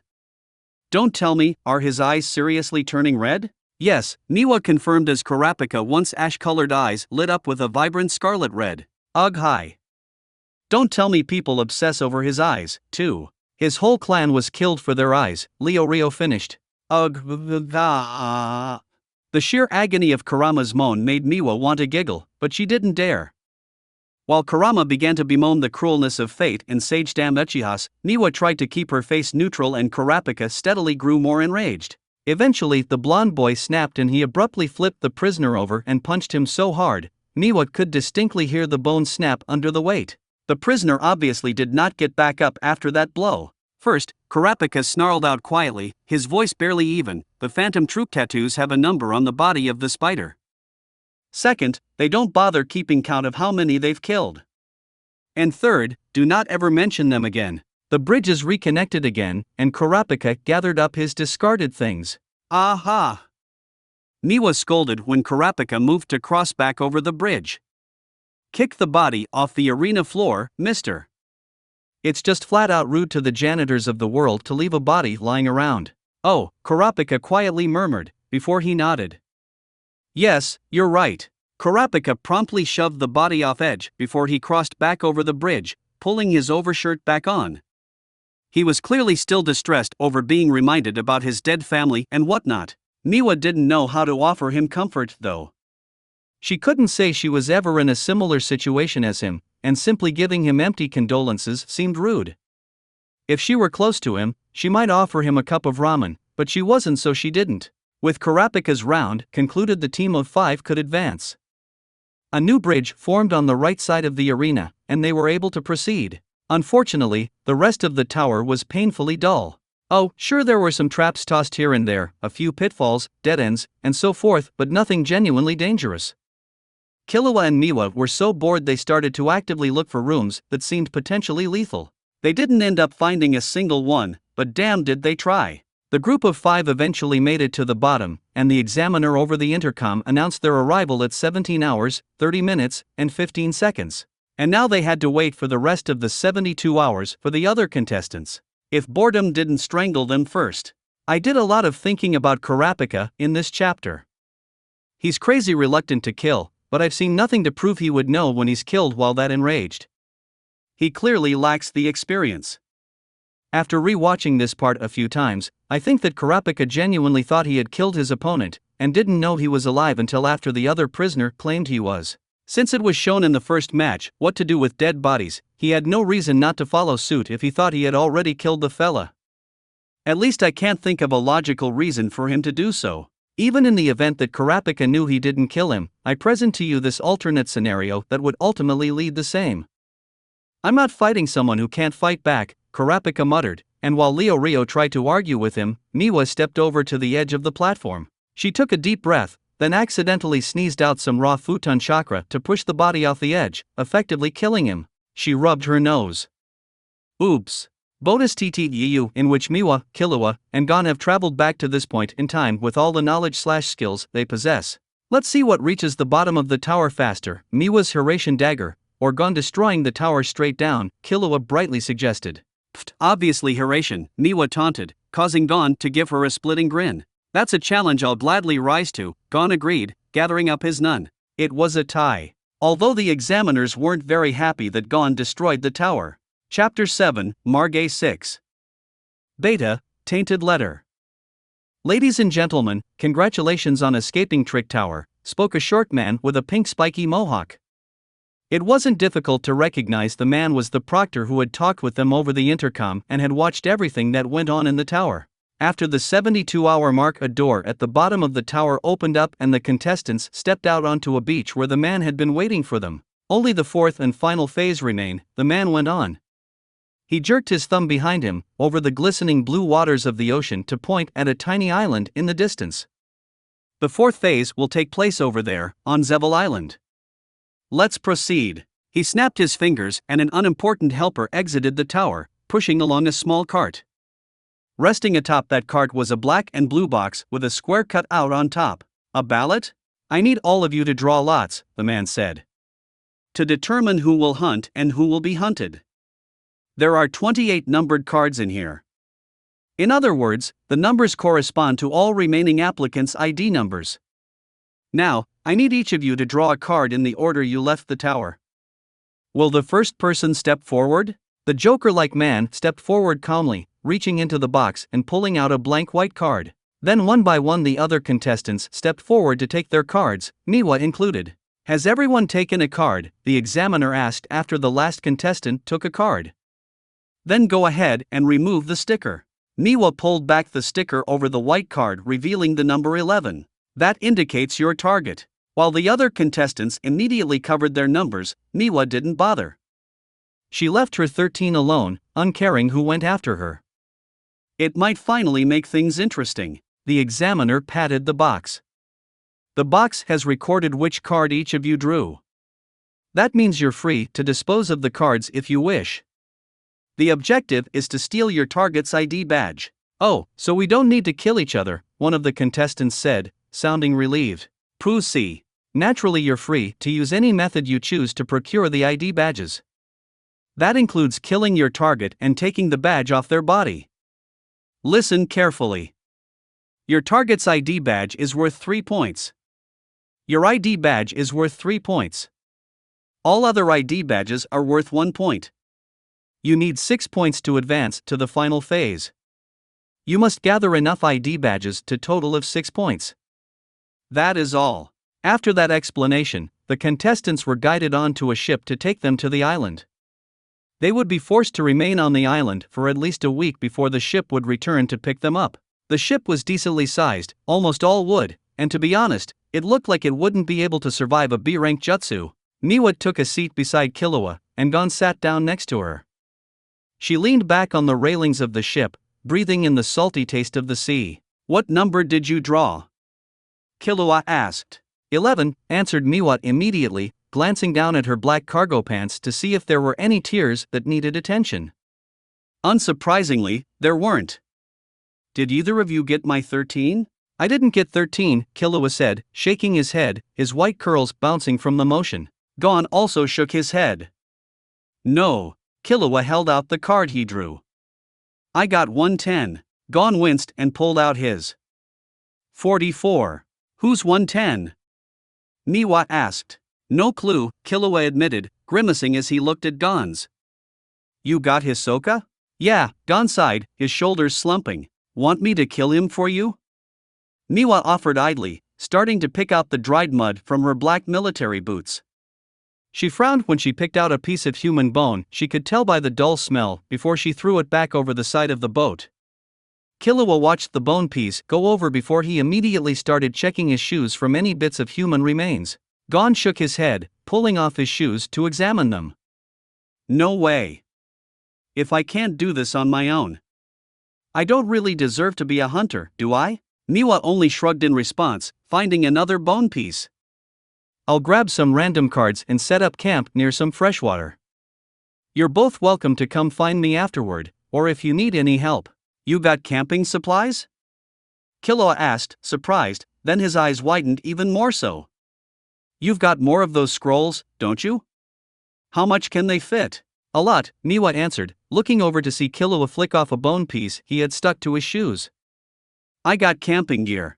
"Eh? How?" Gon asked, looking Miwa over. "Storage scrolls," Miwa told him. "Come find me on the island and I'll show ya, okay?" "Okay." Upon reaching the island, the contestants were let off one by one in the order they completed the tower.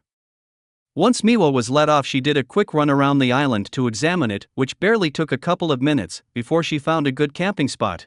After that, it didn't take 10 minutes to track down 3 different contestants, snap their necks, and collect their badges. Miwa ripped apart their flesh to make it easier for the scavengers to feast, and then decided she'd get to work on setting up a camp. None of the other contestants worried her, so she wasn't going to bother doing something as silly as hiding. Nope. She found a decent-sized lake on the island, pulled out her stolen camping supplies from her storage scroll, and set to work. She pitched her tent, rolled out her sleeping bag, blankets, and then gathered up the necessary supplies to start a campfire. It only took a couple of minutes to grab some fish, and while the fire was getting started, she quickly skinned and gutted them. Yum, Miwa thought, dumping the unnecessary guts off to the side. She sent off a few shadow clones to forage the forest of the island. She set up her cooking rack and pot over the fire, and placed the fish inside to cook, along with some basic seasoning. Life without storage scrolls is a life I don't want to know about, she decided. While the fish was cooking, Miwa laid back in the cool grass and stared up at the pretty blue sky. She supposed now would be a good time to pull out those children's books she stole and try to learn the written language of this world, but she wasn't feeling ready to do so just yet. A cool breeze blew over the lake, carrying with it the smell of fresh water and grass. Miwa took a deep breath in, letting it out slowly as she felt herself relax. "You should use Biju Bomb on the island." "Karama." "What? I like Killua and Gon. I don't want to accidentally kill them." "Oh, sure, accidentally kill some people, just not ones you like?" "Faye. Don't faye me. You'd do the same if it was me." "Lies. I see through your denial, you tsundere. Horrible lies." Miwa giggled, stretching out in the grass. "I suppose now would be a good time to look at the seal? If you can find it," Karama said. "I haven't been able to see it since we came here. But you're with me?" "I don't remember everything, but I do remember the only thing that's keeping you here with me is that seal. It's supposed to be the bridge between our minds, so both of us should be able to see it in our mindscape." "Should be able to, yes," Karama answered in a frustrated tone. "Yet it's nowhere to be seen." "Come here." Miwa could feel the gentle tug of Kurama's chakra in the back of her mind. She had not visited her dear friend since coming to this world, but the trip there was not something she could forget. She felt her mind slip away, following the guiding warmth of Kurama's chakra like a lantern in the night. In between one heartbeat and the next, she found herself in their shared mindscape. Her avatar reflected that of her physical, but its outfit was replaced with a comfortable white nightdress and fox-patterned pajama pants.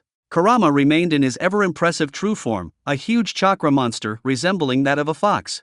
The proportions were wrong for a true fox, but there was no denying that he resembled one. He flicked his ears towards her and stretched out a massive clawed hand for her to step into. Without hesitation, Miwa climbed into his palm, grabbing onto his thumb. It was bigger than she was, and using it to keep herself balanced as he carried her to the top of his head. Atop Kurama's head, Miwa could see the mindscape Kurama had shaped. She knew he was basing it off their shared memories, and bits of it seemed familiar to her. It was a wide valley covered in delightfully smelling flowers and dotted with crystal clear ponds that reflected the pretty blue sky. As gentle winds blew through this valley, it carried scents that Miwa could practically taste on the tip of her tongue. They were painfully familiar, yet she could not name who they belonged to. "Can you feel the chakra from the seal?" Kurama asked her. Miwa was surprised that she couldn't. It should be obvious while they were inside the mindscape. "No," she admitted. "That's definitely odd." "It's more than odd, it's eerie," Kurama muttered, swinging his head to the right. "I can still change the mindscape as if I was accessing the seal, but it's by sheer will instead of using the seal." To demonstrate, the world around them was abruptly thrown deep into the water. They rested at the bottom of the ocean, fish and bubbles swimming around them. In the distance, they could see gorgeous and vividly colored coral reefs that housed thousands of unique plants. The memory was only that, a memory, so both could breathe fine. The water felt like cool mist against their skin/fur, but nothing unpleasant. "Oh my," Miwa let out, now trying to will the environment change for herself. She succeeded in recreating the clearing she was first found in when she came to this world. "Something's not right here," Kurama admitted. "And it doesn't sit well with me." Miwa scratched her cheek as she considered the problem. "There's always an answer, Kurama. Let's think this over for a while and come back to it. You might have amnesia, too." Kurama paused at that, his tails flicking. I suppose that's true. Okay. We'll think this over for now." The first day and night on the island slipped by in comfortable ease. No one came to bother Miwa, and she spent her time sharpening her weapons, making more scrolls, and practicing reading the language of this new world. She would have been fine to spend the rest of the week in isolation, but she wasn't going to turn down the company, especially since it happened to be one of her new friends. Killua hopped into her camp the second day into the exam with a grin and a wave. "Hey, Miwa. Got your marks?" "3 of them at least," she answered. "Wanna camp with me?" "Sure," Killua responded, looking around at her camp. "Man, did you fit all of this in one scroll?" "Yep," she answered smugly, puffing up her chest proudly. Killua nodded to the book in her lap as he took a seat beside her on the grass. "Is that about it?" "Huh? Oh, no. It's a children's book from the city the start of the exam took place in. I'm learning how to read." You don't know how to read?" Killua whispered this in disbelief, his eyes filled with mocking pity. Miwa felt her cheeks burn, and she flushed with embarrassment. I know how to read my language." "You mean, what did you call it?" "Fuijutsu?" "Fuinjutsu," Miwa corrected with a snap. Killua held up his hands in a gesture of surrender, but there was still a glint of teasing mockery in his eyes. "Is that all?" "I know kanji," she said, "but there is no kanji here." "Where did you come from?" Killua asked, tilting his head. "I've never heard of these languages before." A strong breeze blew through the campsite, picking up the sweet scent of the forest and rippling the water across the river. Miwa's flustered state cooled as she considered how to answer his question. She had no memories of before, nothing concrete, at least. What she had were flashes, brief moments of intense anger and fear. She knew who Kurama was, but aside from that, "I don't know," she admitted with a whisper. Her sky-blue eyes glanced away, a small frown tugging her lips down. "I don't remember." Something about her tone made Killua frown. He leaned toward her, his own pale blue eyes assessing her. Nothing? Not really, she admitted. I know, skills, I suppose. The only personal memories I have are of Kurama. Kurama? Yes, Miwa said slowly, drawing out the word as she considered how to explain him. She fiddled with her bangs, as she thought before she finally said, I honestly don't know how to explain him. Killua sat back at that with a ha. Is he family? Yes. Is he your dad? He's not related by blood, Miwa said. But I love him like family. Is he dead? Many people wish. No, Miwa answered. Do you know how to get in touch with him? Yes. Then why don't you just ask him? Killua suggested. Because I don't want you to know. I want you to experience life without baggage. Because he won't tell me, Miwa said. He doesn't want me to know. I guess I have baggage. Everyone has baggage, Killua dismissed. He leaned back, placing his palms behind him as he looked up at the pretty sky. And you can't make him? He's definitely stronger than me, Miwa confidently said. Then you'll just have to get stronger, Killua concluded before he grinned cheekily. And learn how to read. Miwa flushed. I am learning. Clearly not fast enough, Killua taunted, eyes sparkling with mirth. You teach me that fooey stuff on teleportation and I'll teach you how to read. The Haration is family exclusive, Miwa stubbornly said, her eyes narrowed. Either marry me, or adopt me, because I'm not sharing it any other way. TCH. Killua's eyes narrowed. Is that the only one family exclusive? Miwa considered. Rasengan and its variants are family exclusive, too. Ross and what? Miwa smirked, raising her nose up and puffing up. Ha! Wanna see? Killua gave her a look as if to say duh. The pigtailed blonde raised up her right hand, summoning forth the basic Rasengan by memory. The condensed ball of chakra swirled around its dazzling blue, spinning so rapidly it hummed. Killua's eyes were wide with childish wonder. Miwa thought the look suited him and he asked, what is it? Condensed chakra, she said.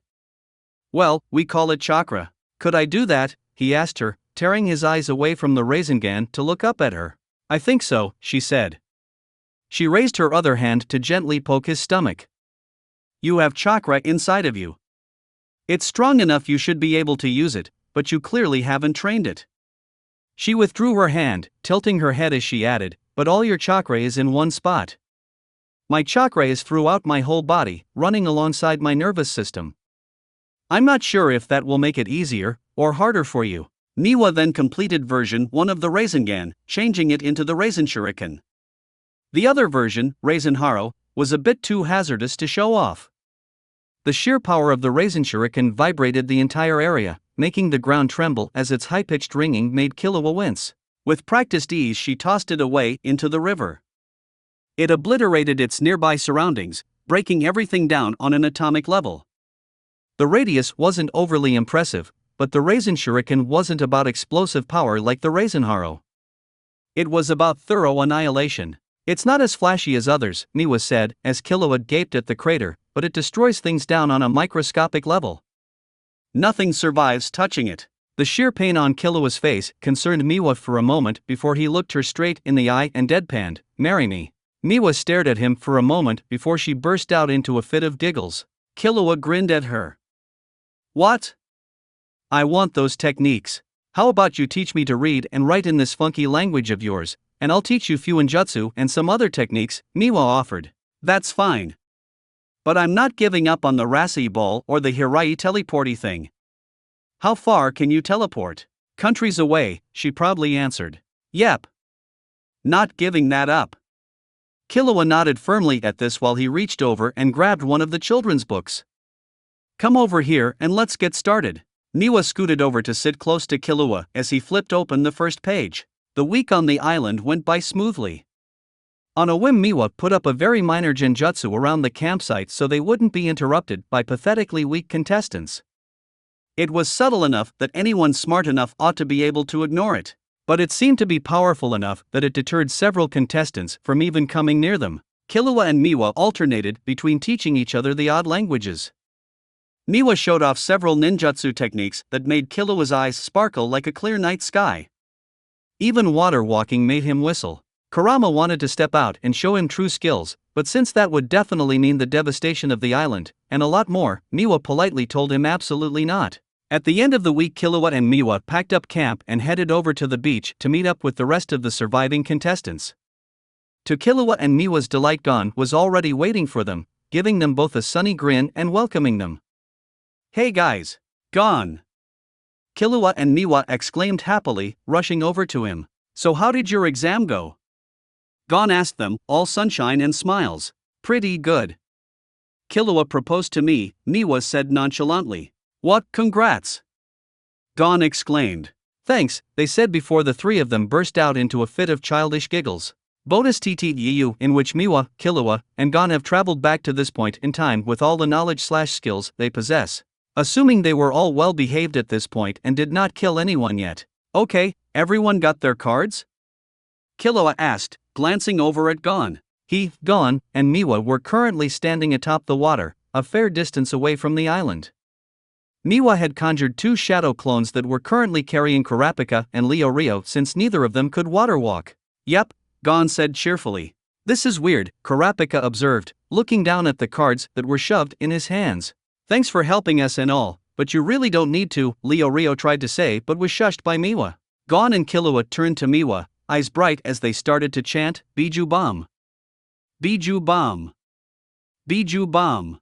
Biju Bomb! Biju Bomb! Biju Bomb!" Kurama joined in. Miwa smiled at her friends and obliged. The Biju Bomb obliterated the island, the remaining contestants, caused several tidal waves, and made Leorio faint. Chapter 8, Margay 7. Attention all remaining participants. The chairman wishes to interview each of you individually. When your number is called, please come to the first reception room on the second floor. We will start with number 44, Mr. Hisoka. The group was traveling to the next destination on the airship, and while they did so one by one, they were called to have a brief meeting with Chairman Netero. Miwa was called towards the end, and she entered the small room with some reluctance. Netero motioned for her to take a seat across from him. Once she did so, he cut straight to the questions. "First, why do you want to be a hunter?" "It sounded interesting," Miwa answered honestly, scratching her cheek. "So far the only interesting things are a couple of the contestants." "Which of the other 8 applicants are you keeping an eye on?" Miwa blinked at that. "What? Like, who am I worried about?" "None of them. Their nin as you called it? It's nowhere near as big as mine, or yours. They all seem amateurish." The chairman nodded at that, going again, then blinked. "You were about to call it something else?" Miwa gestured to herself. "I was trained to call it chakra." "You called it nin, though?" "Yes." "Ha! Interesting. So, tell me, which of the other 8 applicants would you least like to fight? If it's just a spar, then I don't care. If you're asking me to kill them, then I won't kill Gon, or Killua. I'd probably kill you first." That made Netero laugh. A bold statement. Miwa tilted her head, her blonde bangs brushing over her eyes. A bold confidence from someone who's got something nasty in his, none. Netero hummed and hinged at that, but then gave a big grin. "Being a censor at your age is odd. Such a trait normally comes with experience." "We've got plenty of that," came Kurama's snide voice. "Cheeky brat. Everyone is a cheeky brat to you." Kurama huffed at that, and Miwa knew she would probably get the silent treatment for a while now. Out loud she said, "I'm just a genius. So, it would seem." "I think you'd get along great with my second in command," Netero remarked. "Or maybe you'll just kill him. 50-50 chance if he's anything like you," Miwa said sweetly. Netero laughed at that, his whole body shaking with amusement. "Get going then.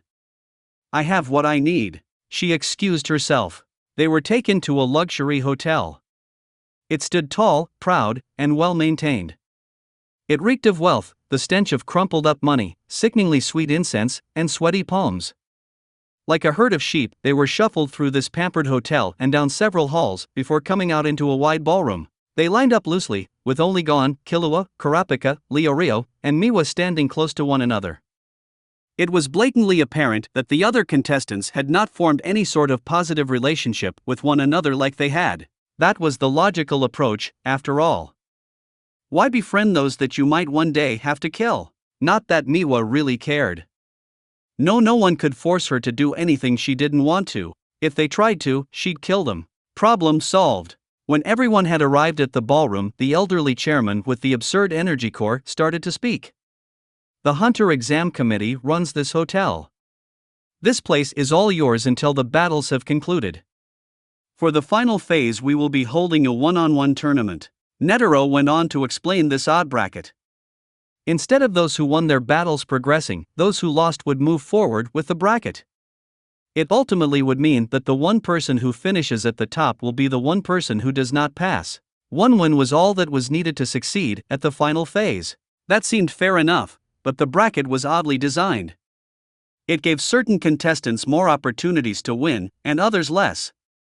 According to Netero, he and the other examiners had been monitoring and scoring the contestants throughout the competition. Those with the most points were awarded with the most chances to obtain a win. The bracket read as it stood. Round 1 would be number 294, some bald man dressed as a stereotyped ninja, against Gon. Whoever lost that round would go on to face that archer boy, followed by that loser going against Killua, then that loser would face Pincushion Freak. Round 2 would be Miwa against Hisoka. Since Miwa knew Hisoka would obviously lose against her, he'd have to go up against Kurapika afterward. Whoever lost that would go on to face the old man, and finally that loser would fight Leorio. The only way to secure a win was not through murder, or rendering the opponent unable to fight, but rather the opponent had to verbalize a forfeit, which made things a touch more interesting and annoying. Once the explanation was finished, it was time for the first round to begin. Gon was up against number 294, and the rest of the contestants stood back to give the two room to fight. The bald wannabe ninja abruptly kicked Gon hard enough into the ground that Gon reactively retched. This instantly set Miwa on edge, the hairs on the back of her neck rising and a small frown tugging her lips down. She hadn't realized it, but a slow leak of murderous intent oozed out of her, causing those around her except Killua, Hisoka, and that pin needle man to flinch. She hadn't known Gon that long, but still. Oh Miwa, switch with me. What? Switch with me. Stay inside and let me out. If you lose any more control over your emotions, my chakra will start leaking out, and no one here has any resistance to that. Unless you want to kill everyone here? Miwa felt her cheeks flush hot, and while she wanted to argue, she felt like she couldn't. She didn't really care about anyone else here but Gon and Killua, but since both were in prime range for exposure. Okay. I'll let you back out when it's over, Kurama said, and Miwa felt her mind be pulled back. Kurama's mind brushed over her own, and she could feel the echoes of concern and fondness from him. It soothed her heart, and made it easier to not think about what was going on outside of their mindscape. She found herself inside the field of flowers again, laying back and staring mindlessly at the calm blue sky. She did not have to watch her new friend, be tortured. Save him if he needs it, she said out loud. I will, Kurama promised. She trusted that promise. She trusted Kurama with every fiber of her being, and if he made any genuine requests of her, she would always oblige them. She knew Kurama would do the same for her, like she knew her hair was blonde. It was how it should be, and it was how it was. Despite that, it didn't make her feel any less bothered by what was happening outside their safe haven. She knew her friend was being physically beaten down, and it bugged her more than anything had bugged her before, at least so far as she can currently remember. She felt like bugs were crawling on her, disgust and annoyance making her twitch and glare angrily at the calm sky. Miwa was only wounded up tighter as time ticked by in the mindscape. She wondered if she ought to be prepared to leap out at any moment, grab Killua and Gon to teleport them away, and come back to drop several Biju bombs on the cretin that dared. Time was relative in the mindscape. While hours crawled by outside, Miwa only had to wait a handful of minutes before Kurama told her, the match is over. The arrogant ninja forfeited after seeing Gon's determination, and admiring how Gon never displayed hatred towards him despite the beatings. Gon never what? Gon did not resent his torturer. I'm guessing he's a budding masochist. Miwa honestly didn't know how to respond to that. Just, what? Kurama shoved her back forward, brushing past her mind with a gentle bump as he returned to his field of flowers. Miwa blinked at seeing the arena once again, wanting to frown at how light the atmosphere felt. The only one who seemed irritated was Killua. I guess they're just glad it's over?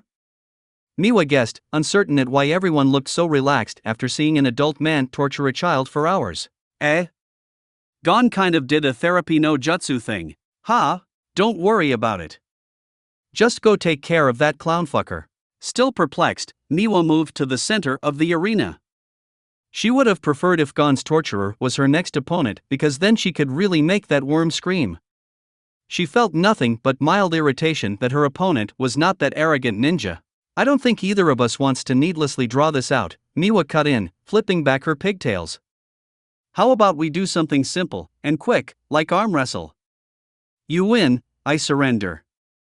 I win, you surrender. I'm not interested in such an easy surrender, Hisoka said with a cruel smile. This guy reeks of bloodlust.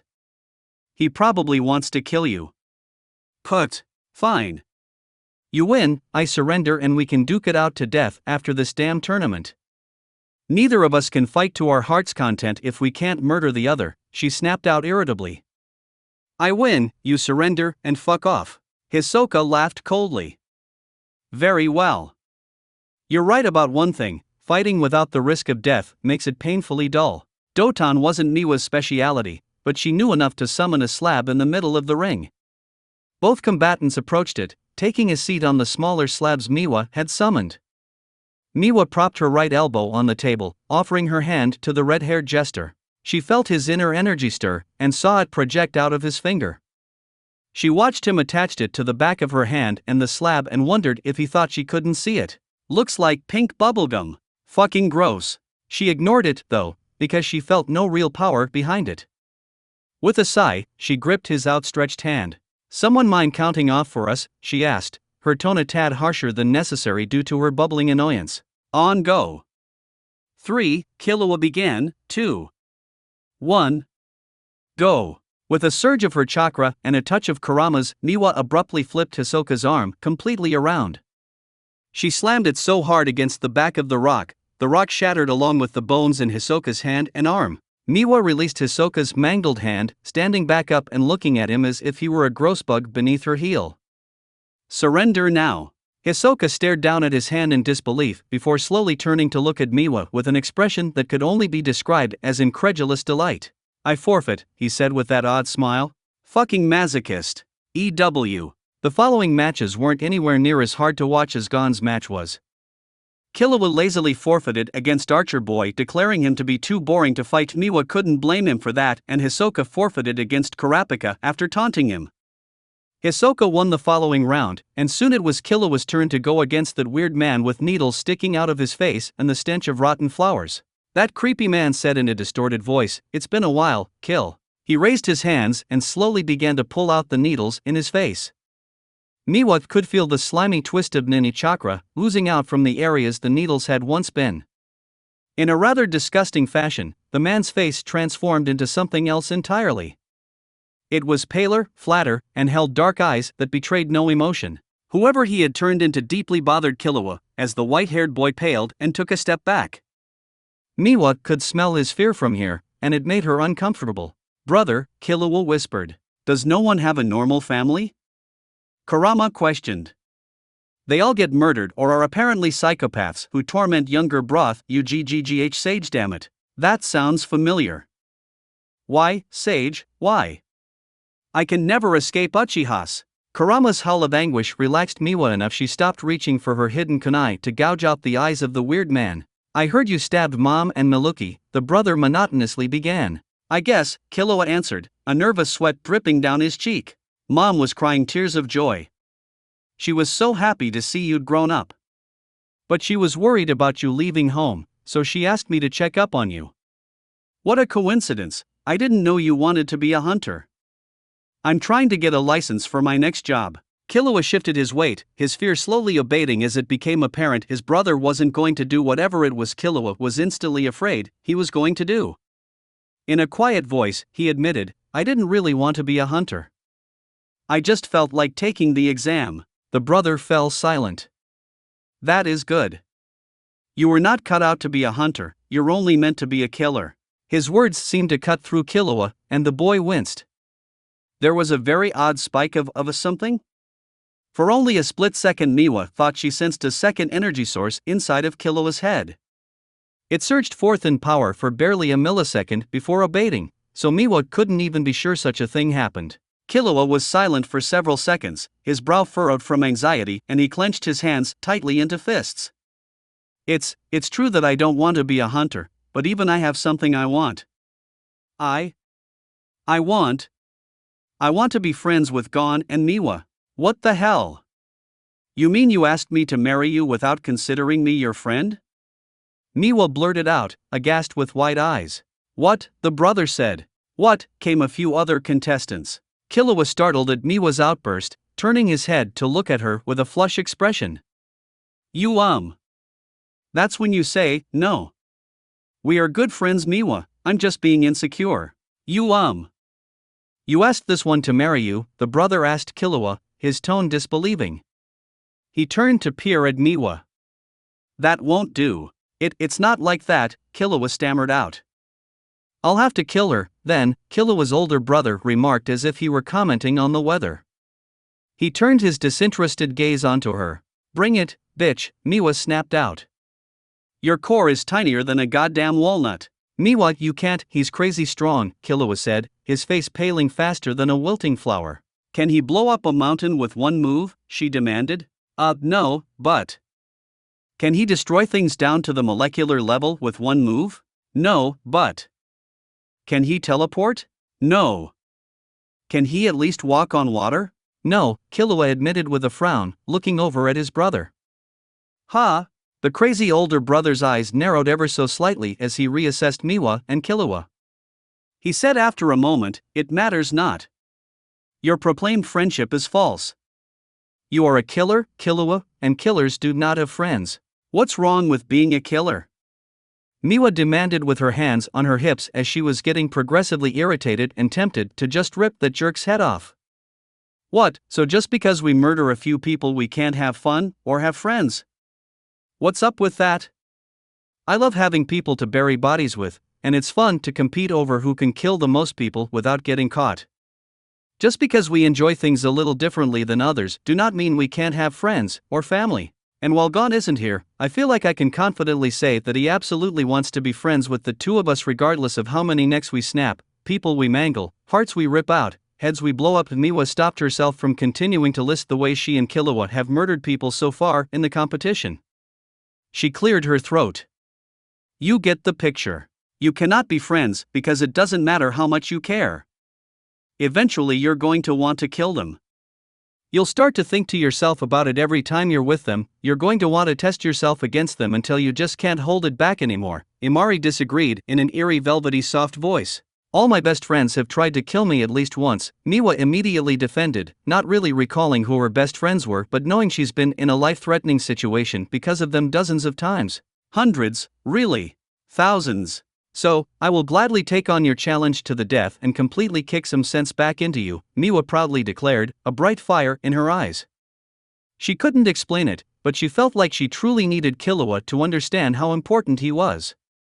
She felt like she had to get him to see how much their friendship was already valued, because if she didn't, what if he left her, too? Her chest tightened, pain so sharp and fierce it physically hurt to breathe. Echoes of emotions washed over her heart like a dark ocean, brushing against her and pulling away before they drowned her. She remembered people leaving her. She remembered them dying in her arms, and she remembered sacrificing everything to bring them back to her. She remembered doing it again and again because of how much she loved these faceless memories. She hadn't known Killua for more than a couple weeks, centuries, really, but that didn't matter. What she felt was real. And she felt like he and Gon were dear and precious friends. Friends she had to protect, and who had to understand exactly how much she cared about them. Plus, everyone knows it's the wife's job to kick the husband's ass, she added as an afterthought. Killua could only stare at her in disbelief for a minute before he completely burst out into laughter. He laughed so hard his shoulders shook and he doubled over. Why, you're insane. Insanely dedicated, she retorted. His laughter sprung forward even harder and he struggled to get it back under control as his older brother watched on. The brother's brow was slightly furrowed as he studied Killua, perturbed at seeing how oddly happy he was. When Killua's laughter was finally under control, he wore a smile too joyous not to make Miwa smile back in return. I hear you. Illumi, I forfeit. I know I can't beat you and I don't see any reason to try. With his hands shoved back in his pocket, he nonchalantly returned to the sidelines where Miwa abruptly threw her arms around him and pulled him into a tight hug. A part of her felt afraid that if she didn't grab onto him, he might disappear. He stiffened at her sudden contact, awkward and uncertain how to respond. She knew he was probably uncomfortable, but she selfishly continued to hold him. After a few more seconds, he slowly put his arms around her and gently patted her back. Sorry for making you worry. I wasn't worried, she muttered, her cheeks warm. Idiot. Who's that Tsundere now? Well, if the king of Tsunderes says it so. I am not a Tsundere. Chapter 9, Margay 8. Illumi continued to watch his brother act so strangely, confused and suspicious. Killua paid him no mind as he returned beside Miwa with an abashed smile. Miwa reached forward and affectionately poked his cheek. Thanks, he muttered shyly, scratching the back of his head. What are friends for? Miwa returned. Just make sure you win your next match. He did. The final match was between Rio and the oldest contestant. And to be frank, the oldest contestant was definitely going to kick Leorio's ass. Rio was lanky, uncoordinated, and only had stubbornness on his side. Whereas the older opponent had experience, skill, and actual combat talent. Miwa wasn't as fond of Rio and Kurapika as she was Gon and Killua, but she did recognize that Rio was Gon's friend and seeing the teenager get beaten around wasn't fun. So, Kurama, ever the helpful friend, suggested, just cheat. Cheat? You are a kunoichi and a fox demon's vessel. Cheating is in your blood. Cheat how? You could try using a suggestive genjutsu on the older contestant to make him think like he needs to forfeit. And why do this now and not for Gon? I know I'm amazing, but you can't expect me to have an answer for everything that makes you uncomfortable right away. I suppose expecting perfection from you is a bit much. I am perfect. I'm just not perfect at keeping humans alive and not beaten. Miwa resisted the urge to point out the contradictory of that statement, biting the inside of her cheeks instead. She supposed it would be a good way to test how sensitive non-chakra users were to her genjutsu. She knew it worked on them since it successfully deterred them on the island, but would it be noticeable by some of the stronger nin users like Netero? Only one way to find out. Miwa tucked her hands behind her back and formed the seals for Tengaku no Kenkai, or Heaven's Viewing. The older contestant stumbled in his punch toward Rio and then shook his head. Miwa reapplied the genjutsu again, adding a touch more chakra behind it, and then the older contestant fell back onto his bum. This caused some surprise from Rio. Even more surprising was when the old man uttered, I forfeit. Huh, came Rio. Huh, came several other contestants. Miwa released her genjutsu and brushed her pigtails back over her shoulder. And that, Netero cheerfully said, his gaze lingering on Miwa, is the conclusion of the hunter exam. Congratulations to all who won. The actual licenses would be handed out in a few hours. Everyone had to get their photo taken, and there was some paperwork involved. When Miwa saw the paperwork handed to her, she audibly gulped. Killua, with a roll of his eyes, grabbed the stack of paperwork for Miwa and said, I'll fill out for you. She sighed with great relief. Thanks. How did you even enter? He asked. I didn't have to read anything, she explained. I just listened, talked, and someone handed me a button when I went into one of the rooms. He said after a moment, I guess I owe you enough to show you the basics. Miwa blinked at being owed, and she corrected him, you don't owe me anything. Friends help friends. As your friend, I'll do what I can to help you. That sounded odd to Killua, who frowned briefly at the foreign word. A thoughtful expression flickered over his face, and he looked down at the paperwork provided. He said, softly, thanks. Once the paperwork was filled out and submitted, Killua went to go check in on Gon while Miwa relaxed in the main lobby. Killua was only gone for a handful of minutes before Miwa was approached by Netero. An interesting contest, he casually remarked, taking a seat beside Miwa. That last round was especially enlightening. That's about as subtle as a train on fire, Kurama snarked. I can't believe you got caught. Disgraceful. What would you have done differently? Miwa retorted.